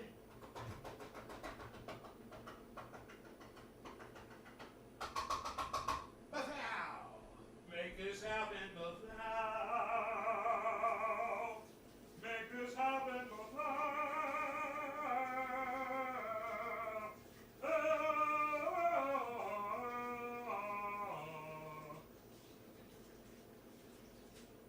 Hey man, I need some more confetti. Nobody's even doing more confetti anymore, Val. Nobody even just produces coffee out of the ass anymore. How'd you get a whole new cup and you didn't even say you got confetti? Aye. When you're saying buffalo, I like to say buffalo.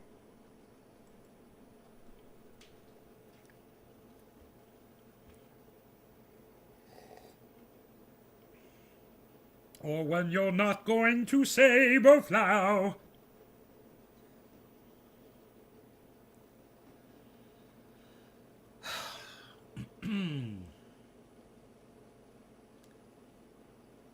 Okay, man. Sandbox just spiked on us, and that is leading the market to another spike.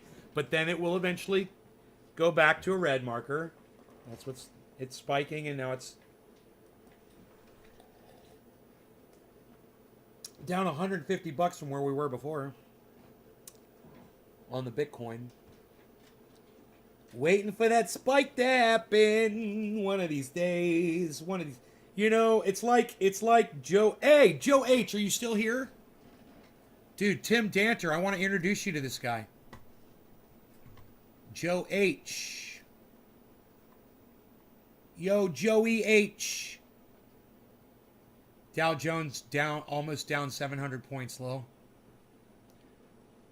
Is that considered a stock market crash, Joe H?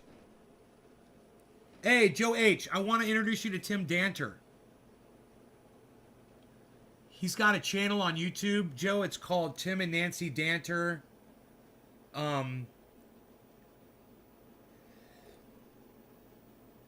He does a show called Crypto Night in Canada. And they are going to love adding you to their family because you are an oracle of sorts in your own right. And I love the information you bring to my show, and I know you could bring it to theirs as well.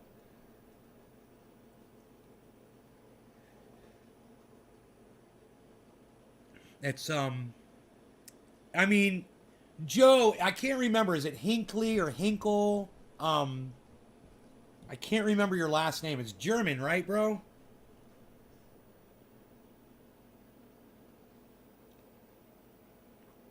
I can't remember your last name. It's been so long.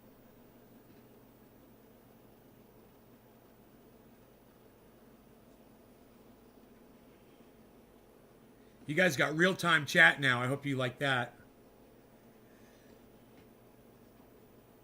Real-time chat on screen. Hinckley. Okay, Joe Hinckley. I was close. Joe Hinckley, and he is a trader, Tim. This guy trades big fucking money. So he's always watching trends long term. And he's watching short term as well. So he's a great source of information. I love when he comes in here, man. And he says, you know, he just said we could dip down to, how low did you say? 30? Down to 30K.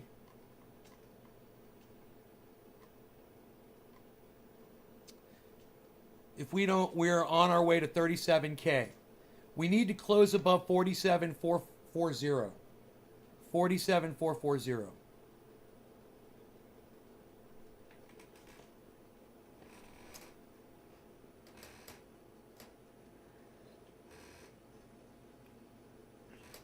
I've missed everybody's shows this week because I got hacked, bro, and I've been scrambling.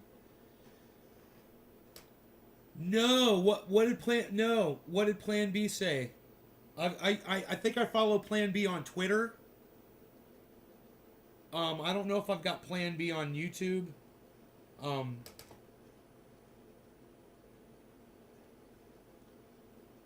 Might have to check.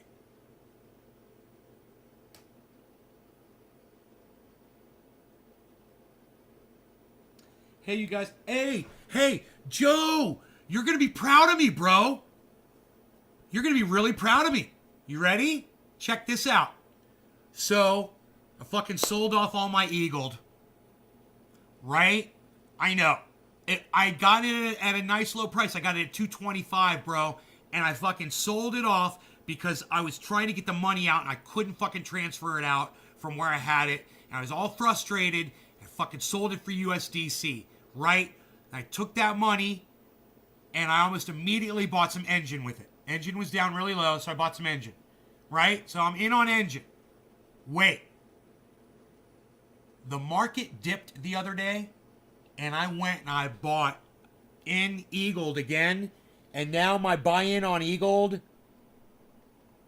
is 246 instead of 225. I bought back in, and I bought back in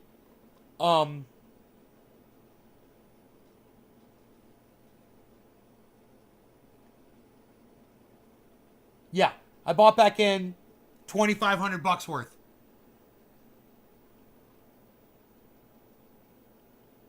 So I had sold 3,300 worth, and now I got $2,500 worth at a little bit of a higher rate, but I'm back on it. You remember you told me about Eagled. Eagled, it's EGLD. And right now it's at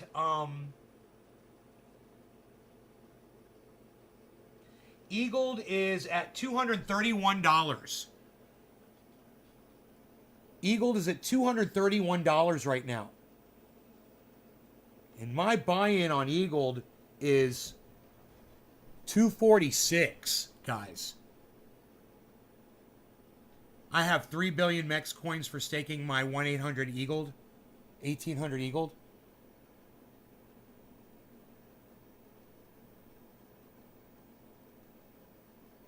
Dude, you've got 1,800 Eagled? Oh my god, bro. You know how many I've got? 10. Yeah, Elrond, bro. Yup, Elrond. Dude, Joe's got 1,800 Eagled. Listen, Eagled's going to fucking explode, bro. He's right. He was right about it. He's right. It's gonna. Right now is a great time to acquire at $231 if you want a couple of them. But he's got 1,800 Eagles, man. He's staking them. What's your APY on that?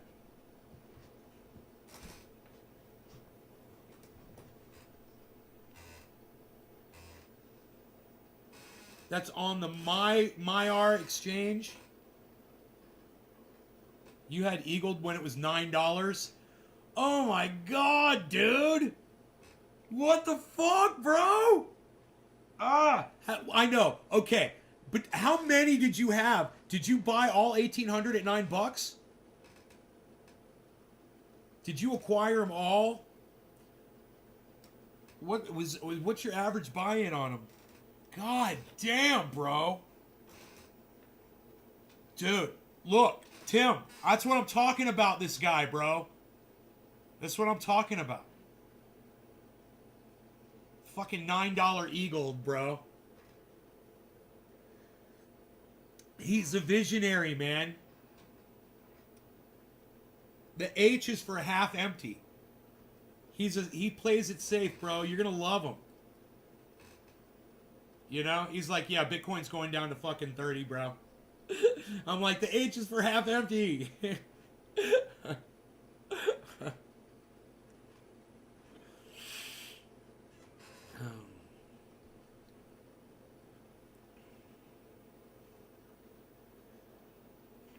See, a lot of people don't like to keep their eye on the market like this. I generally don't, but from time to time throughout the day, I'll pull it up and then I'll turn it off. I found it actually uses a lot of bandwidth for me to keep this on all day. So, you know, because of that, you know, if I had the bandwidth, I'd leave it on 24/7. I have no problem watching it, learning it, getting a better understanding of it. I find it relaxing to watch it. I like the pretty colors. I had ERD, a million of them, and then I got one Eagled for every 1,000 ERD.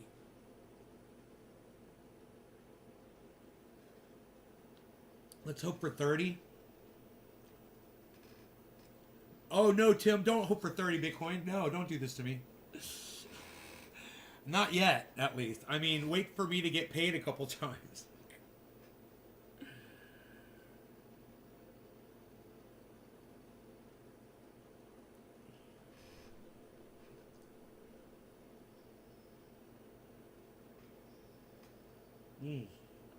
This coffee has been delicious with no creamer in it.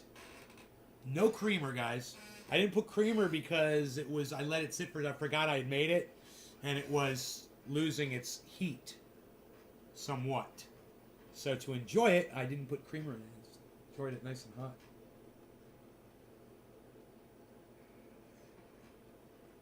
You guys, at the top of our list right now is Harmony 1. My pick.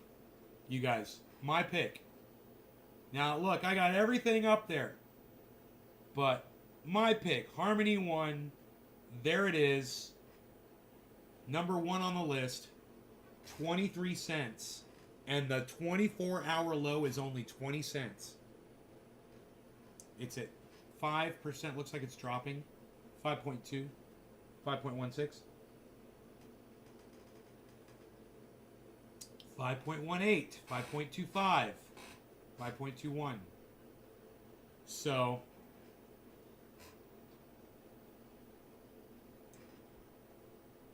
we'll see if this is a point of bouncing up or not.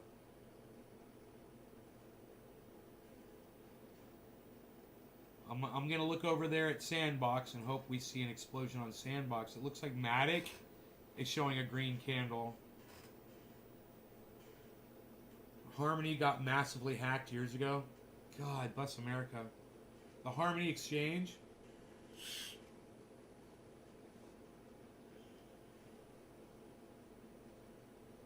If that happened again, Joe, does all the crypto lose all value when that happens? Or does everyone lose their crypto when that happens? How does that work? Like, if let's say Harmony got hacked again, and I've got Harmony sitting in Celsius, does that will my Harmony just disappear? If the Harmony Exchange gets hacked, is that how that works?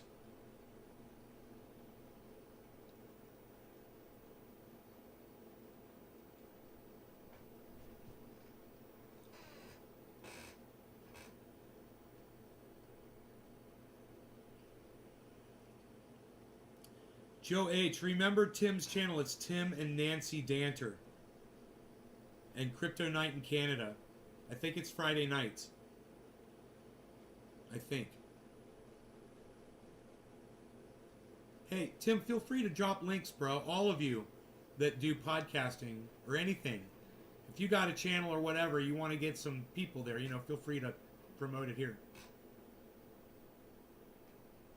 Price just massively drops.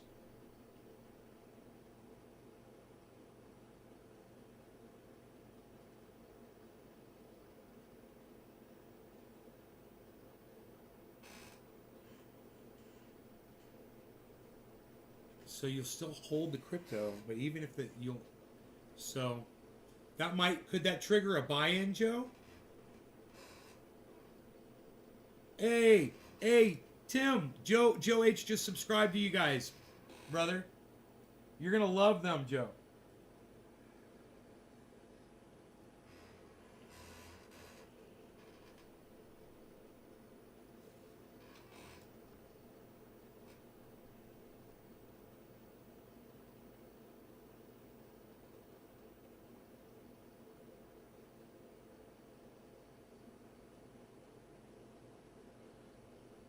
Oh, the show's Wednesday night, everybody. Crypto Night in Canada is Wednesday nights. Tim and Nancy Danter.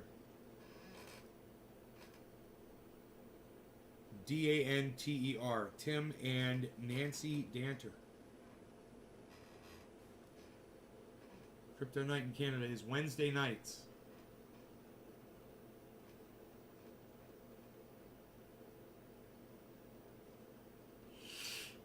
Got me some of that. Joe, I've taken a couple of your tips, bro. I got the AVAX. You were the one that told me about Avalanche. Of course, I got the Eagled. You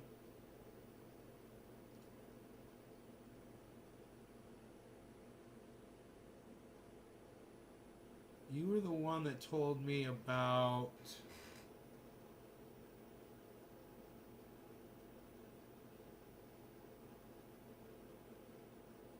Was it Solana? I got that. I think you may have been the one that told me about Solana. AVAX is beautiful. Bro, I hooked up on that one. I'm glad I did. I got me some AVAX. My average buy-in on it, though, I'm sure it's not going to be pretty. Oh,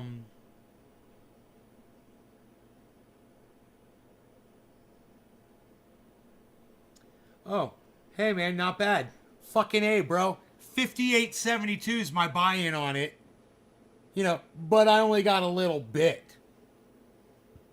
I mean, I might have more than what CoinMarketCap's reporting. I have to check my wallet. Because I moved it offline. But I think I saw more than that. It says I only have, It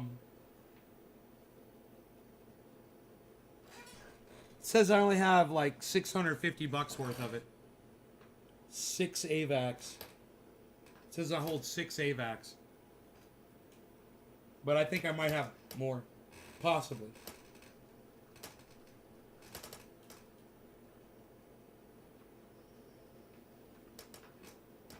This week is leading the Canadian equal to BlockFi.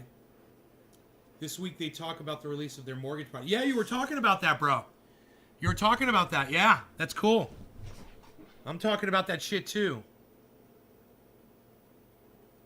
You know?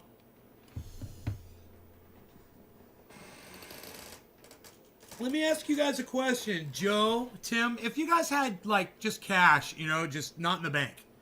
But let's say I had like $500 cash and I wanted to purchase crypto with it. How would you do it? With cash, money. How would you convert that cash money into crypto?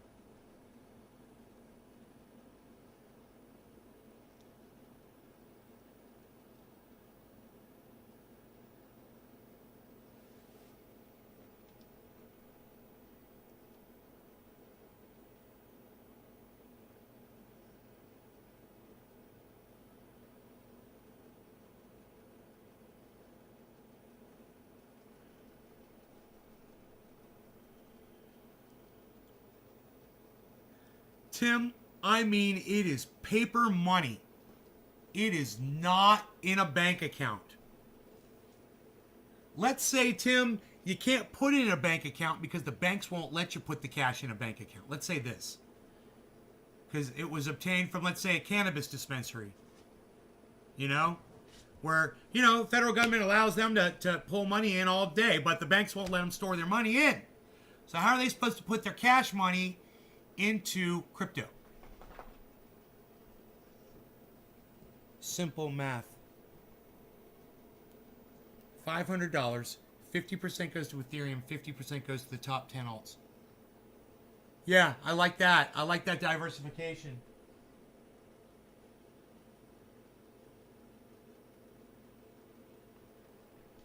I wonder if I have to clean his ear again. Just gotta make sure he doesn't go to scratch it.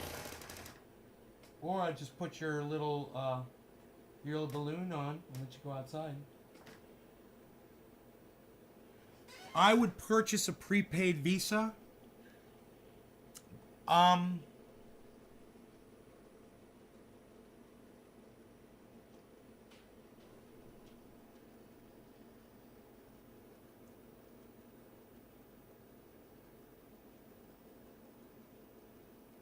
wonder, what's the limit? What's the maximum you could put into a prepaid Visa? Maximum limit for a prepaid Visa card?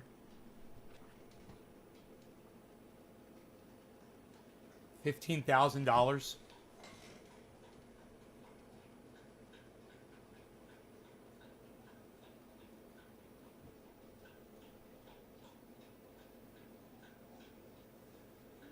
$15,000.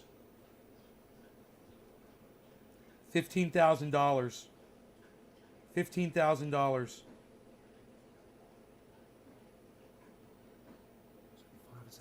Is that a fifth of 100? Let me do the math. $100,000 divided by 15 $1,000 equal. It's like 7 payments. 7 payments times 10 is 70 transactions. You could do it over time. It's doable. Your bank lets you do, well, it depends on how many transactions the card lets you do and what the fees are, but it would be worth it to do something like that. That's interesting, man. God, that's just one simple solution. Let's keep thinking about this. Maybe there's another way to do this.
Man. Dude, I bet there's a whole goddamn tutorial somewhere on how to get cash into crypto without using a bank. Here, let's do it on YouTube.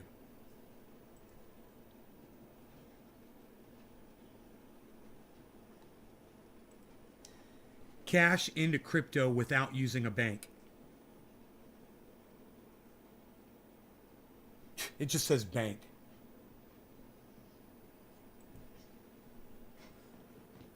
How to turn cash into crypto without a bank.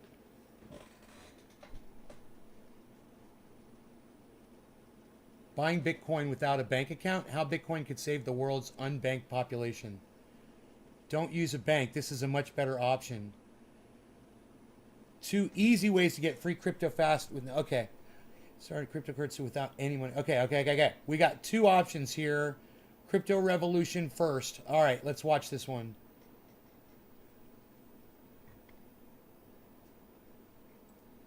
Okay, let's check this out. What is up, guys, and welcome to the Crypto Revolution. Today we are going to be talking about how to buy Bitcoin without a bank account and how this could help the unbanked population of the world. Now, I do have a written article on this on Steemit that you can find in the description down below, and if you want to read it instead of watch this video, go ahead and click that link, and go ahead and click that link anyway, even if you want to watch this video as well. Without further ado, let's get started. So here we are in the presentation, and here you can see the title, Buying Bitcoin Without Banks, the World's Unbanked and How Bitcoin Can Help Them. And we are going to propose several methods on how to buy Bitcoin without a bank and how this could help the unbanked population of the world. Just a quick note that I'm using Bitcoin as an example, but you can put in whatever cryptocurrency you think will be the future of money. Now, I'm using Bitcoin now like because Ethereum. it's the biggest one out there. But if you think another cryptocurrency is going to be the future of money, like Litecoin, then just substitute Litecoin in for whenever I say Bitcoin. First of all, let's look at the problem. Let's look at the unbanked people. Here you can see a graphic about the world's unbanked population. And as many as 80% of people in Sub-Saharan Africa don't have a bank account. 67 in the Middle East, and even in East Asia, where you'd think the number would be much lower, there's 59% of people don't have a bank account. That adds up to over 2 billion adults. 2 billion adults in the world that don't have a bank account. But many of them do, in fact, now have phones, and phones that have access to internet connections. And that is the weird paradox out there. They have this access to internet cryptocurrency, but no access to a bank account. Maybe they live too rural, maybe they live Cheers, guys. No longer going to cannabis. Cannabis is too for all.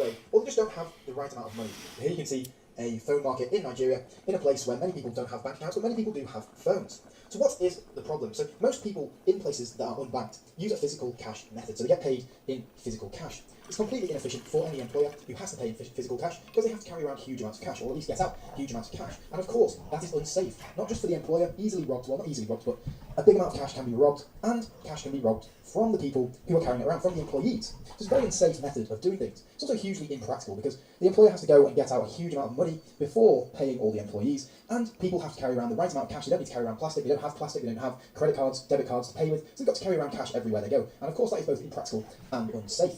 It also means these people that are unbanked are unlegislated. They don't have the ability to have a financial history. So for example, say one of their relatives dies and they inherit a large sum of money that's in a bank account. What are they going to do? They don't have a bank account. Some money needs to be taken out and put under their bed or something. Or a house. Because they're completely unlegislated, they don't have access to just taking that house. Because they don't have any financial history, they don't have a financial record. That sort of unlegislated system leads to many problems, many mess-ups, and is just very messy and inefficient in general.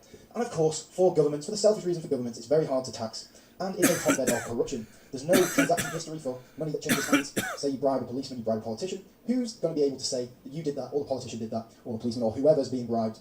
Because there's no financial history of that, compared to a cryptocurrency where you can pay and the transaction record will be online. So Bitcoin and crypto solve the issues. So the employer doesn't need big wads of cash. In terms of it being safer, you could say that your phone could just get nicked or lost, etc. But they still need to get into those wallets. They still need to get into the Bitcoin wallet or the cryptocurrency wallet that's inside there. So I do, in fact, think it's safer. It's more practical, even though the long confirmation times for Bitcoin. It gives people the ability to become legislated. Financial history, it gives people that financial stability by being legislated, which is really important in these places where goods, property, all that stuff doesn't have legislation behind it. But with a legislated history, it does. It suddenly is owned by someone, instead of just being owned by them because they're there. So the government can also tax it, which, depending on who you are, that's a good or a very bad thing. And irrefutable transactions remove corruption. So how do unbanked people buy Bitcoin then? Because there's a big paradox out there that exists. The fact that this technology could help so many unbanked people. But currently, there's no method of buying cryptocurrency, really, without using a bank for these people. So I'm going to propose a few solutions to this problem that could really help these unbanked people across the world. So the solutions. So of course, with every single good in the world, you can do a face-to-face transaction. If you want to sell anything, you could do a face-to-face transaction, a handshake transaction. But this is nowhere near ideal for anything, especially for Bitcoin. Buying off a vendor, it's so unsafe, it's vulnerable to manipulation. For example, these people, if they don't know much about cryptocurrency, it's the first time they're ever going to buy it, to buy things, and to be financially free from physical cash. Just imagine having to carry a load of cash up to a random vendor and saying, give me some Bitcoin, and then them saying, yes, I've sent it to you. And you waiting there for the confirmations, all to come through. Rogue, you so want cookie? To manipulation, so open to easily being scamming people, taking away their money and then not sending Bitcoin, all that stuff. And people have to wait for the Cookie confirmation. time! Time is of the essence for a lot of people, especially in these countries.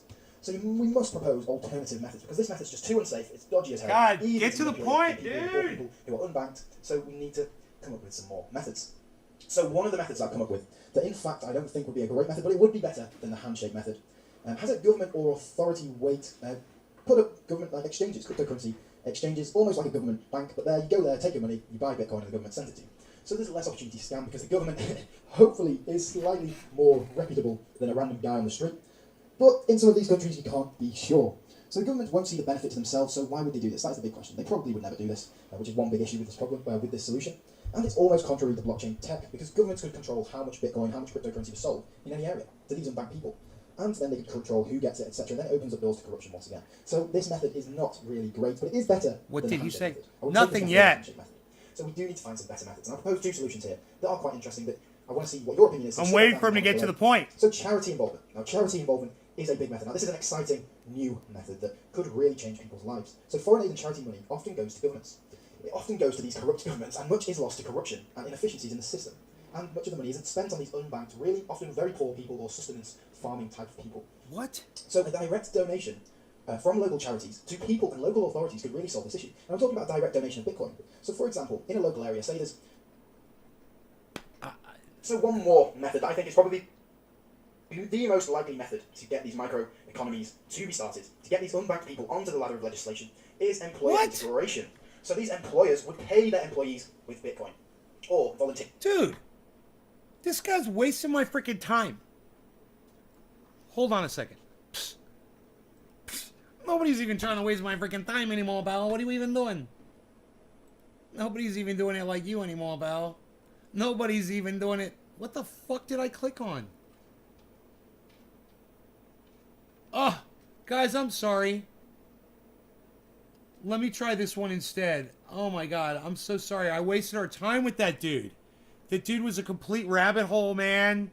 I'm sorry.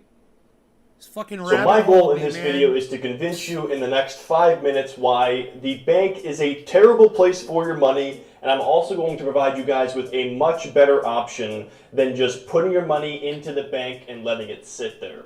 So this is a concept that is nothing new. A lot of people have known this for a very long time, that thanks to something called inflation, leaving your money sitting in the bank is actually a terrible option when it comes to preserving the purchasing power of your money.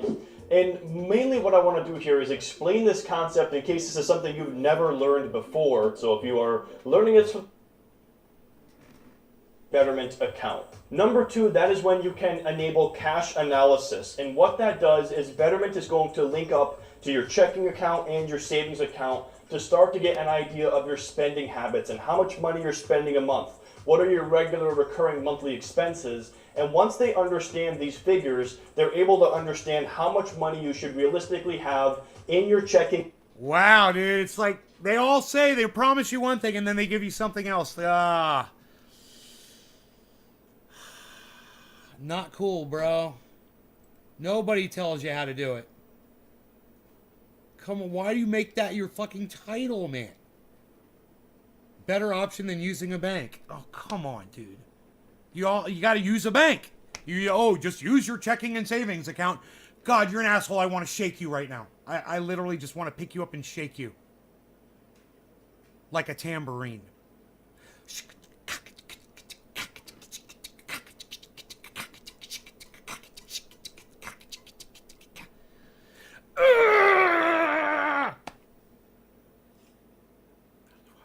Animals. Bitcoin ATMs are everywhere. Oh, fuck.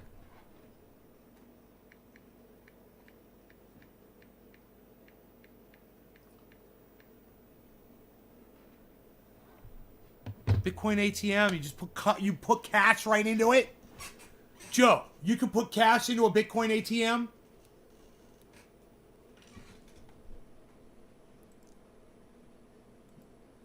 Can you put cash directly into a Bitcoin ATM machine?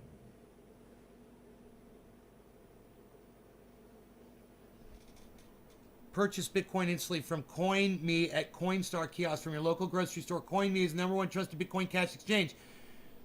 What's the limit, I wonder?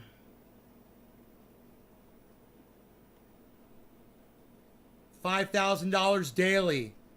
All right, 5K daily. That's it. Take a little while, but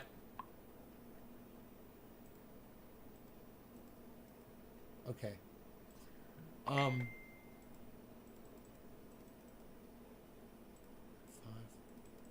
equals 200. 200.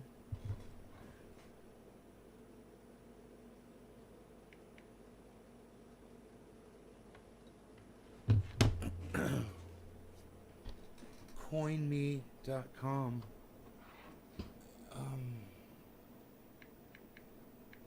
https://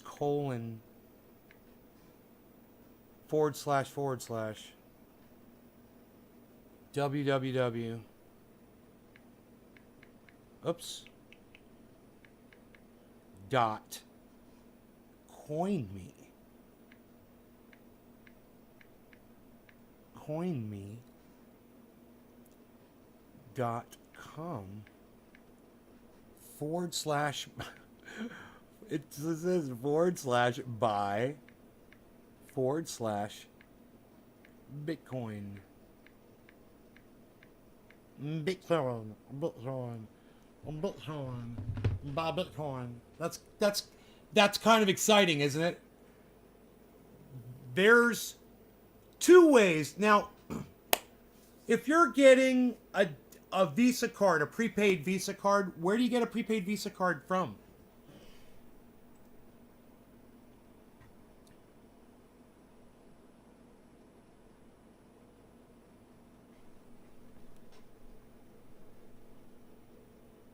Would you go to like a Walmart or you go to like a Walmart to get a prepaid Visa card? No, we don't want to use a bank. We don't want to use a bank. We don't want to use a bank. Where have you been for the past hour? Where have you been for the past hour?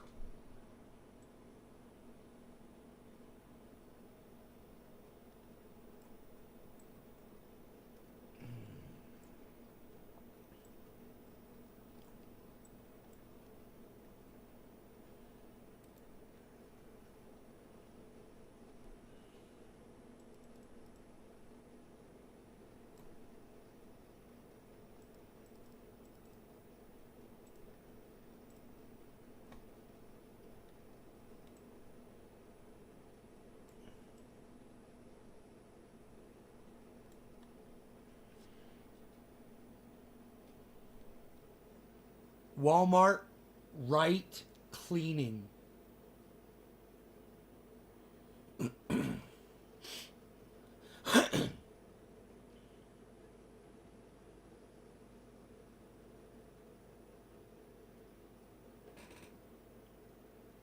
Walmart, right? Oh, you're cleaning. I got you. I figured it out. I'm a cryptographer. I figured it out. I solved it in my sleuthy ways. I got sleuthy with it. You still have to register the card to use it online.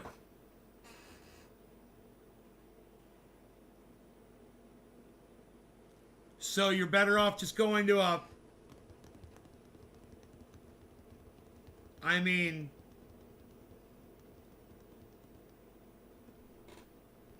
when you use one of those ATMs,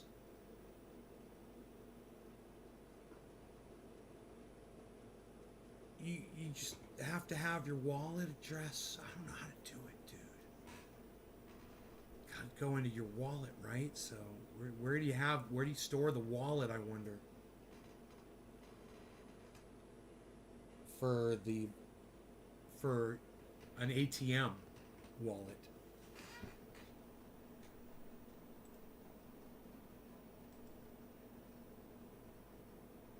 The Visas at the store have a $500 limit. No, you can do them up to $15,000, bro, in certain places. Most Visa prepaid card options will allow you to load up to $15,000 into the card account. I got that off Google.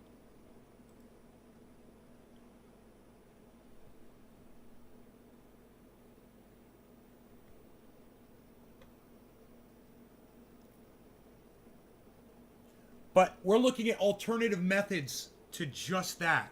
How many different ways can you get cash into crypto? We could literally do a whole segment on that. You know, you've got cash, you don't want to use a bank, fuck the banks. Fuck the banks. We don't want to put our money in a checking account. We don't want to use a bank card. Fuck you, banks. You're not our friends, and we're not your fucking friends. So fuck off to the banks, right? And let's find out how to get the cash in the crypto without using a fucking bank. That's legit, son. I mean, you got to report it to the IRS. Yeah, sure, whatever. I just don't want to use a fucking bank to do it. You know?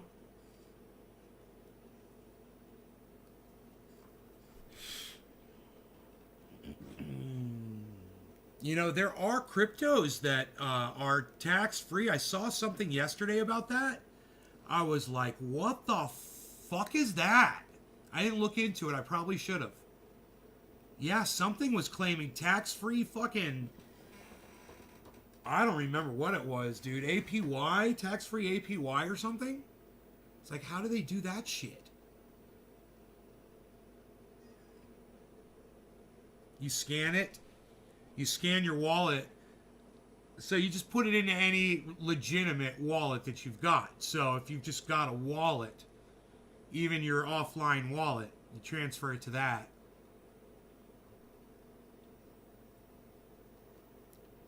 You just have to have the address scanned and ready to go. It says, buy and sell Bitcoin with cash using the CoinMe mobile app at participating Coinstar locations.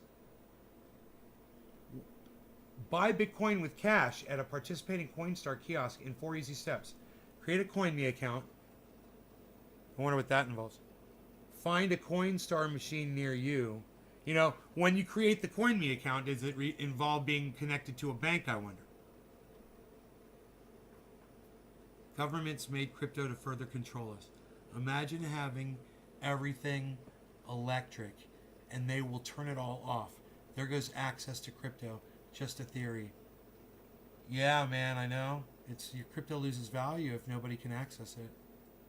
Once the power's gone, dude, this shit goes to shit. That's why I'm trying to get in and get what I need and get out.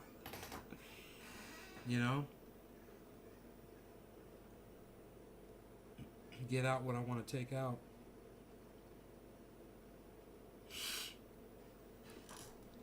A 500 limit.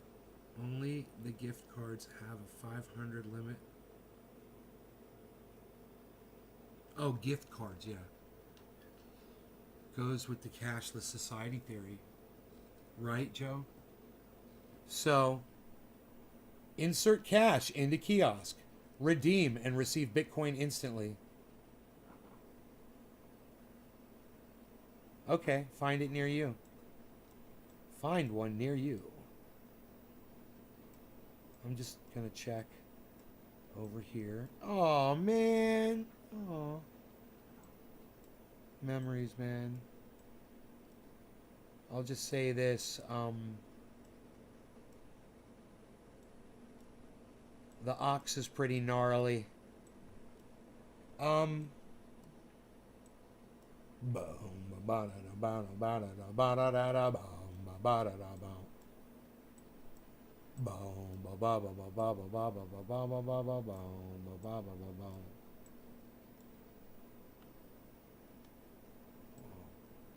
get the fuck out of here.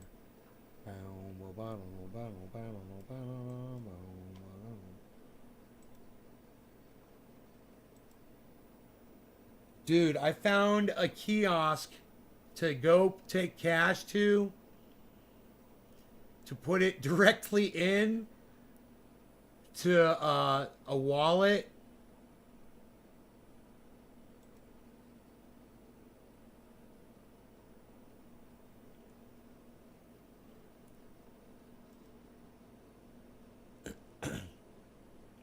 It's not, I mean, I can see it.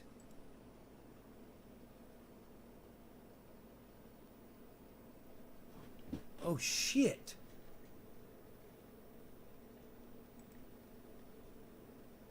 Dude, what the fuck is this goddamn shit doing to me, bro? They are fucking killing me. These motherfuckers. God damn it. This is...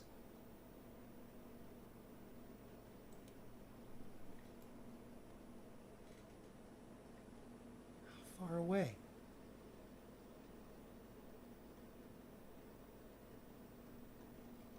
You can buy Bitcoin there from 6 till 12 a.m. From 6 a.m. to 12 a.m. It's near a Burger King. Hi, Burger King. Hey. Hey, Burger King. What's up, fast food stuff? I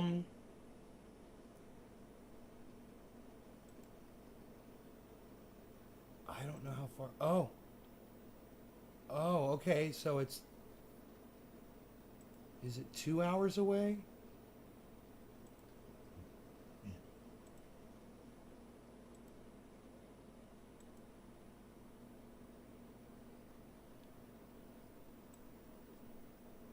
Oh, what the fuck, dude? Dude, this is all fucked up. Stockton, what, son? Psst. Nobody's even talking about Stockton anymore, pal. What are you even doing? Lake Berryessa? Nobody's even talking about Lake Berryessa anymore, pal. Psh, unreal. Nobody's even doing it. Nobody's even doing it.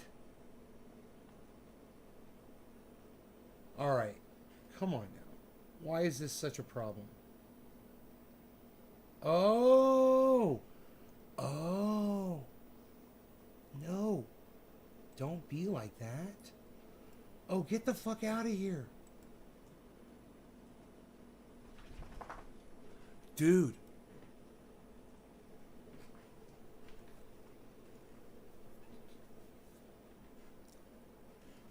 Dude, there's one of these things 20 miles away from me. There's one 20 miles away. I could take cash and put it in and buy Bitcoin with it. That's fucking hilarious. I love it.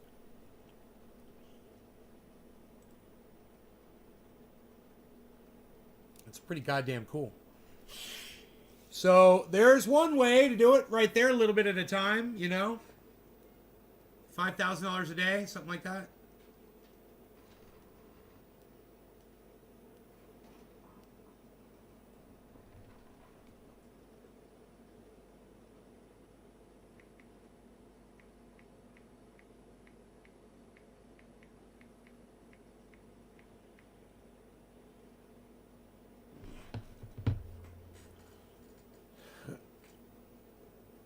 The price differs at the ATM. Bitcoin can be 46 and ATMs. They have make money. Ah.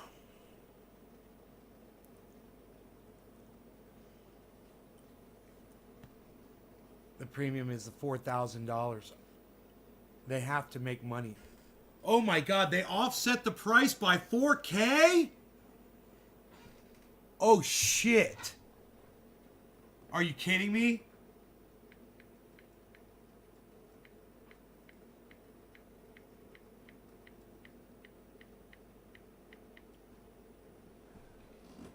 Oh, bro. How did you know that, Joe? That's great information. Fucking A. Dude.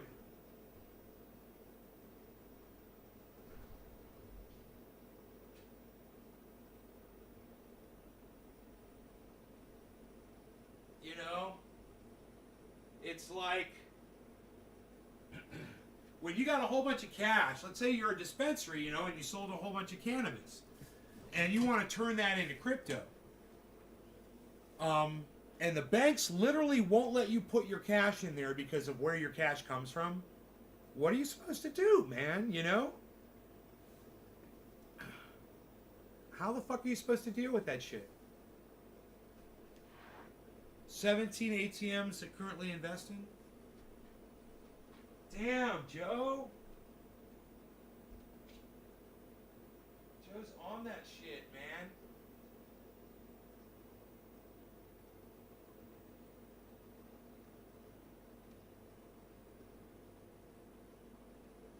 You're a very nice lady.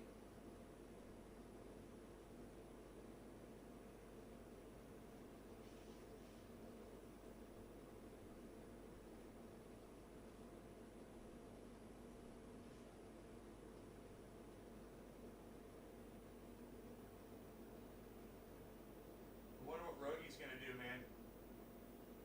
What's he gonna do? What you gonna do? What you gonna do, palsy?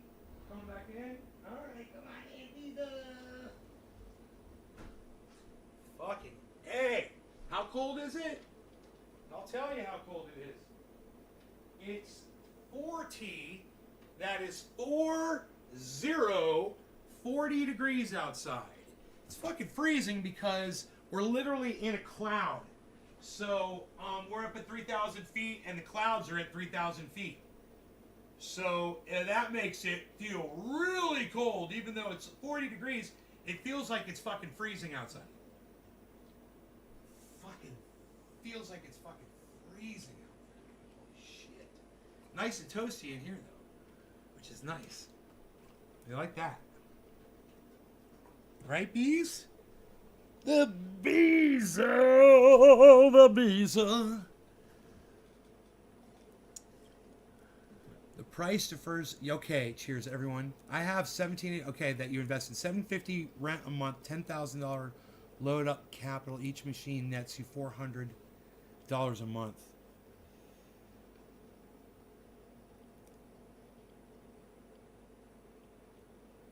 Wow, Joe.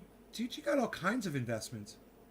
That sounds convenient for you to advert. What's that word, advert? The bank. Are those fees high for the amount of purchase? Fuck yeah, dude. You're not going to do that. Nobody's going to do that shit. Are you kidding? He said the fucking price, they jacked the fucking price of Bitcoin, bro. He says the price differs at the ATM. Bitcoin can be 46K and the ATM says 50K. You know? That's $4,000 difference on $46,000, man. I don't know what the percentages of that is.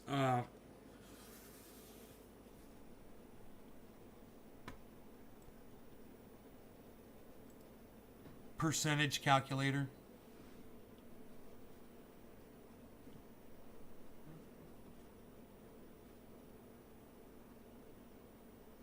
Okay.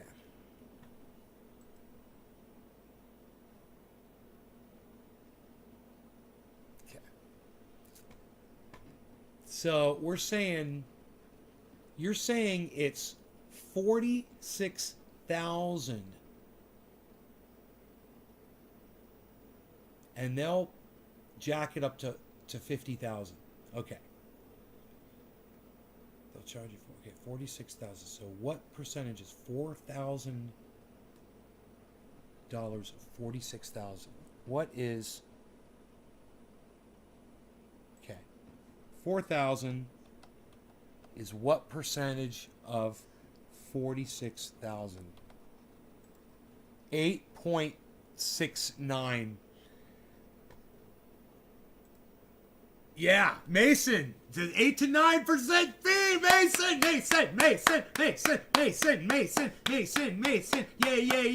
Yay. Mason. You got it, Mason. You're on it. Yes. I did a percentage calculator. It came up with 8.7% basically, which you said 8 to 9%. You're dead on. Perfect. Great. Yes. Thank you. Thank you for playing ball. You play ball. That makes me happy. See how happy I get? I want to drink some more Cryp7O. I want coffee. Cryp7O.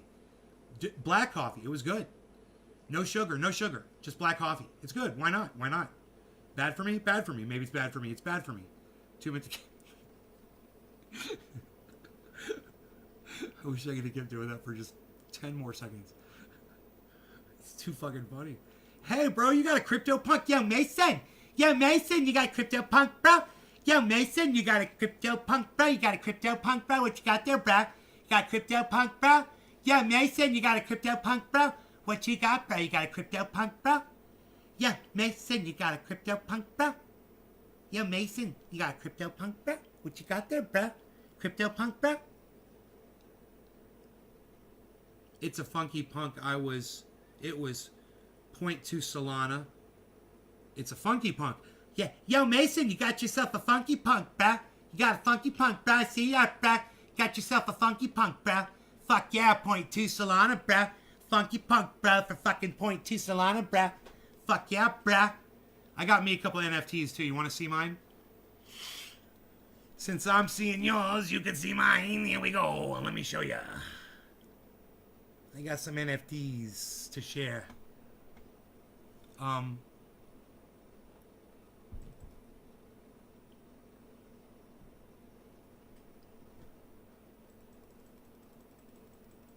This is one of mine right here.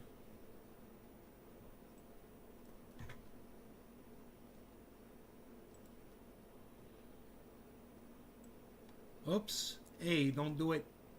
Shut up while you're not doing it. Shut up while you're not doing it anymore.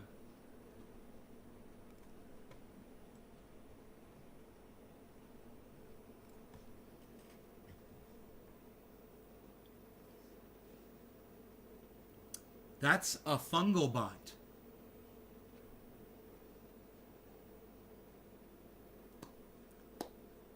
You like my fungal bot? You like my fungal bot? I'm gonna show you my fungal bot. I got a few NFTs, but that's one of my favorites. My fungal bot. I love my fungal bot. What network is it on? Are the laser eyes rare? Not necessarily on the fungal bots. I don't know how rare the laser beams are. That's on the OpenSea network, bro. You want to see all mine? I'm at Nay's Garden on OpenSea. Here, let's do that. Let's check out my... You want to check out all my NFTs? Check this out. I'm gonna show you my NFT is a hen.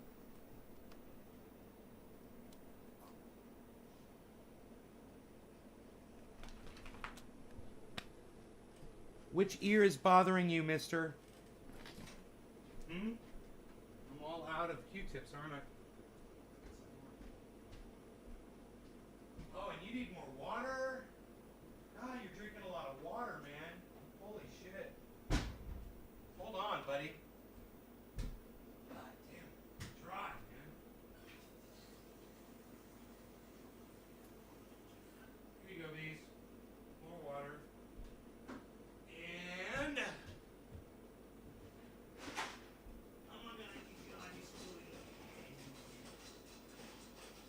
Alright, I'm gonna get all your food here.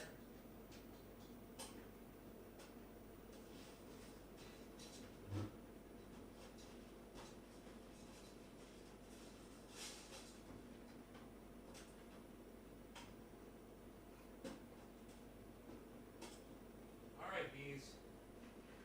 There's all your food. You got your water. Right? You're good to... Oh, you dumped your toys over. Good boy. Good boy. Alright, let's pull up the open... Hey, still live, I see. Yes, Karen, welcome back. Very unique. What network is that on? Like, we're going to find out if that... Let me just see if I can get on my collection right here. My collections. 21 items. Nay's NFTs. Nay's NFTs.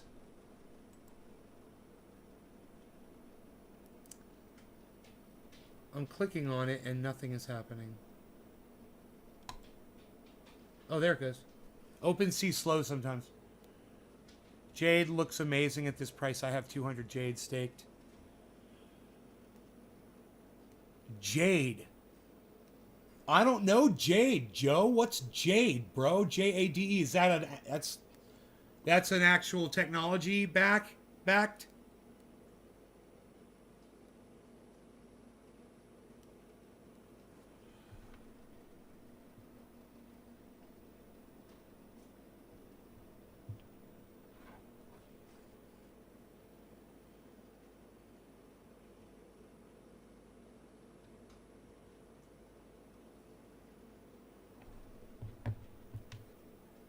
It's a DAO.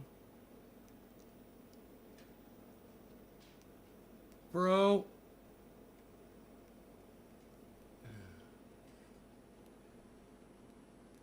I'm very sad right now. This is taking so long.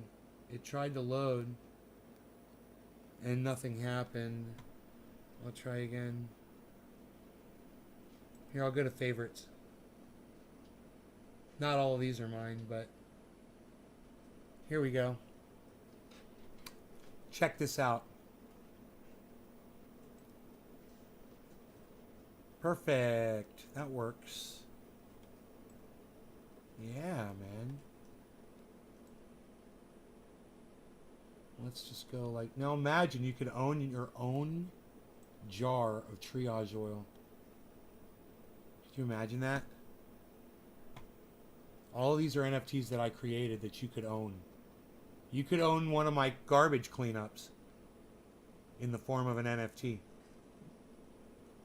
You could own the famous icon of me, the avatar of me, doing a dab.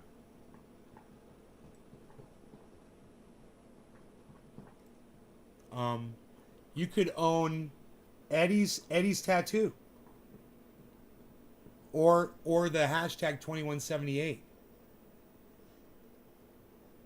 Yeah, it's pretty cool. I made me a couple of NFTs. I'll show you some of the ones I bought. These are more that I made. I thought they'd make cool ones. I thought maybe I could change colors and do different things to them, whatever. You know, like there's ones right there. They have different color sunglasses. It's rare. And then when we get to those fungal bots, bro, here they are right there. We'll check and see how rare that is. These are new, so, you know, we'll just see how many laser beam eyes there are. But there's Chucky right there.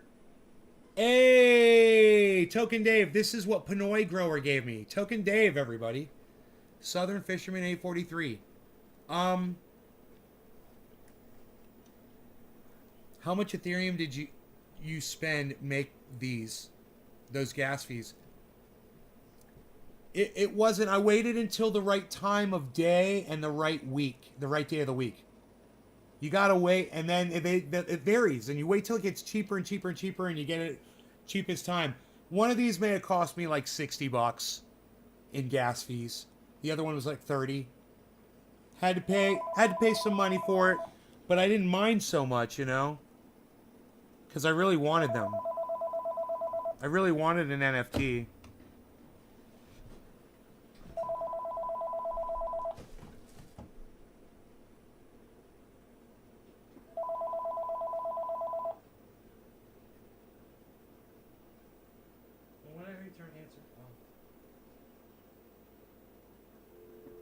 Damn it. I wanted to turn the answering machine off. Let it keep ringing. I fucked up. They'll keep calling. They'll keep calling. So anyway, now, one of the beautiful things you can do here is like what he was talking about is the laser beams thing rare. So we can go right here. We can click on Fungal's assets. And we can go to the page where you purchase the fungal bots. So I got a couple fungal bots. I got these two right here. I love the tread wheels. I love the fucking robo tread wheels, man. I was like, oh, I gotta get me one of them. Hey, Create, Save, Invest. Hello. How's it going?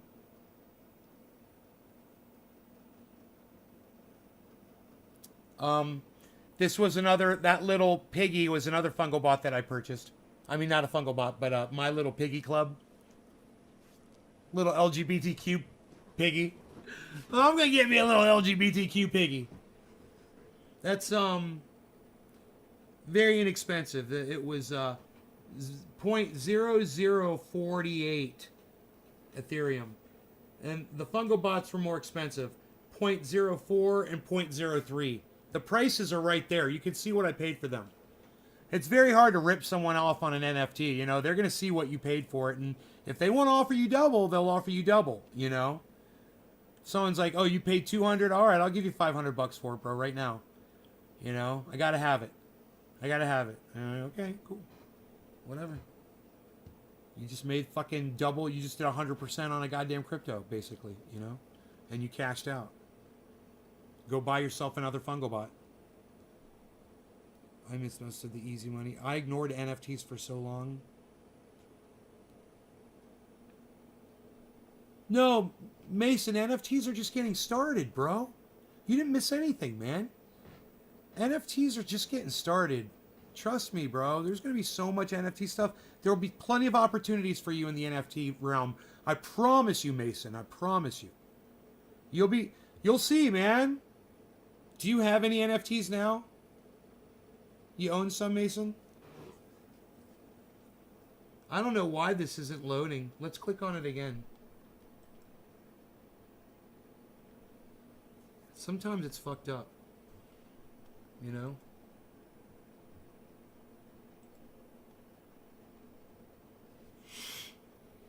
Come on, you fungled up fungal bots. Why are you fungling me? Why are you fungling with my fungal bots? Let's open it up in a new window.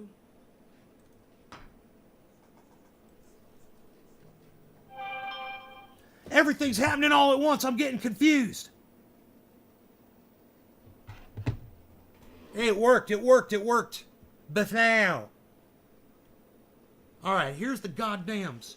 Now, there's only 357 owners of fungal bots. Right? The floor price is 0.034 Ethereum. It's like somewhere around $200 or something. I can't remember. If I click on it, it'll probably tell me. But anyway, if we want to find out if the fungal bot laser beam eyes are rare, we can filter out to just the fungal bots. So we can just put fungal bot collective, right? Like this. Maybe? No. We can just type it in. Let's try this. FUNGLE capital BOT, no space. Now space collective. This hopefully will bring up just the fungal bots.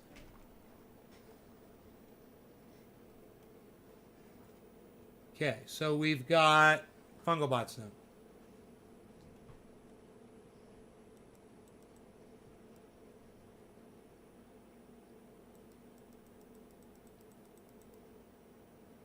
Dude, aren't they cool as fuck? Let me get out the way here.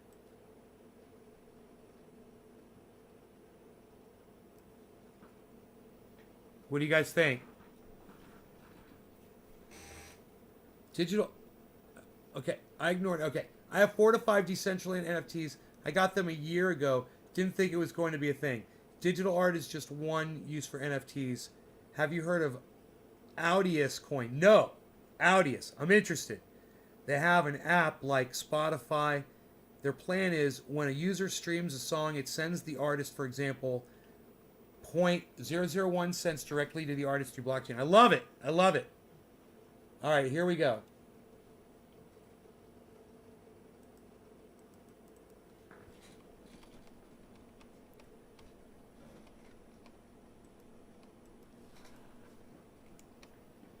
Huh, I can't use the down arrow for some reason. You guys like the fungal bots?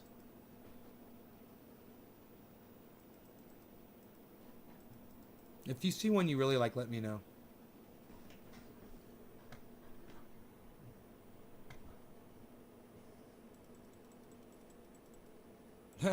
Dude, I like the one on the far end there, the yellow, like a happy face. That one's badass. Because he's like a fucking happy face. Just 2 black dots for eyes. He's creepy as fuck, dude. I like creepy, man. Oh, we got laser beam eyes. We got laser beam eyes. How many more laser beam eyes are we gonna see?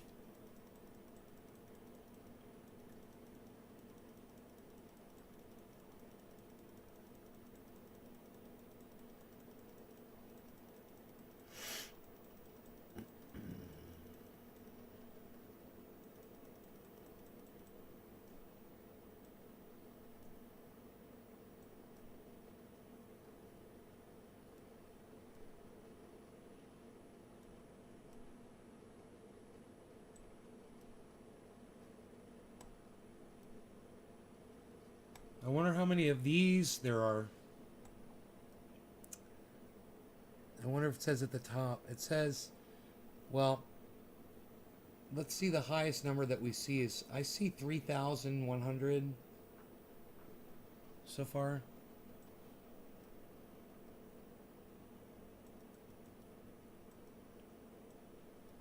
Dude, I love those happy face ones. They're fucking awesome.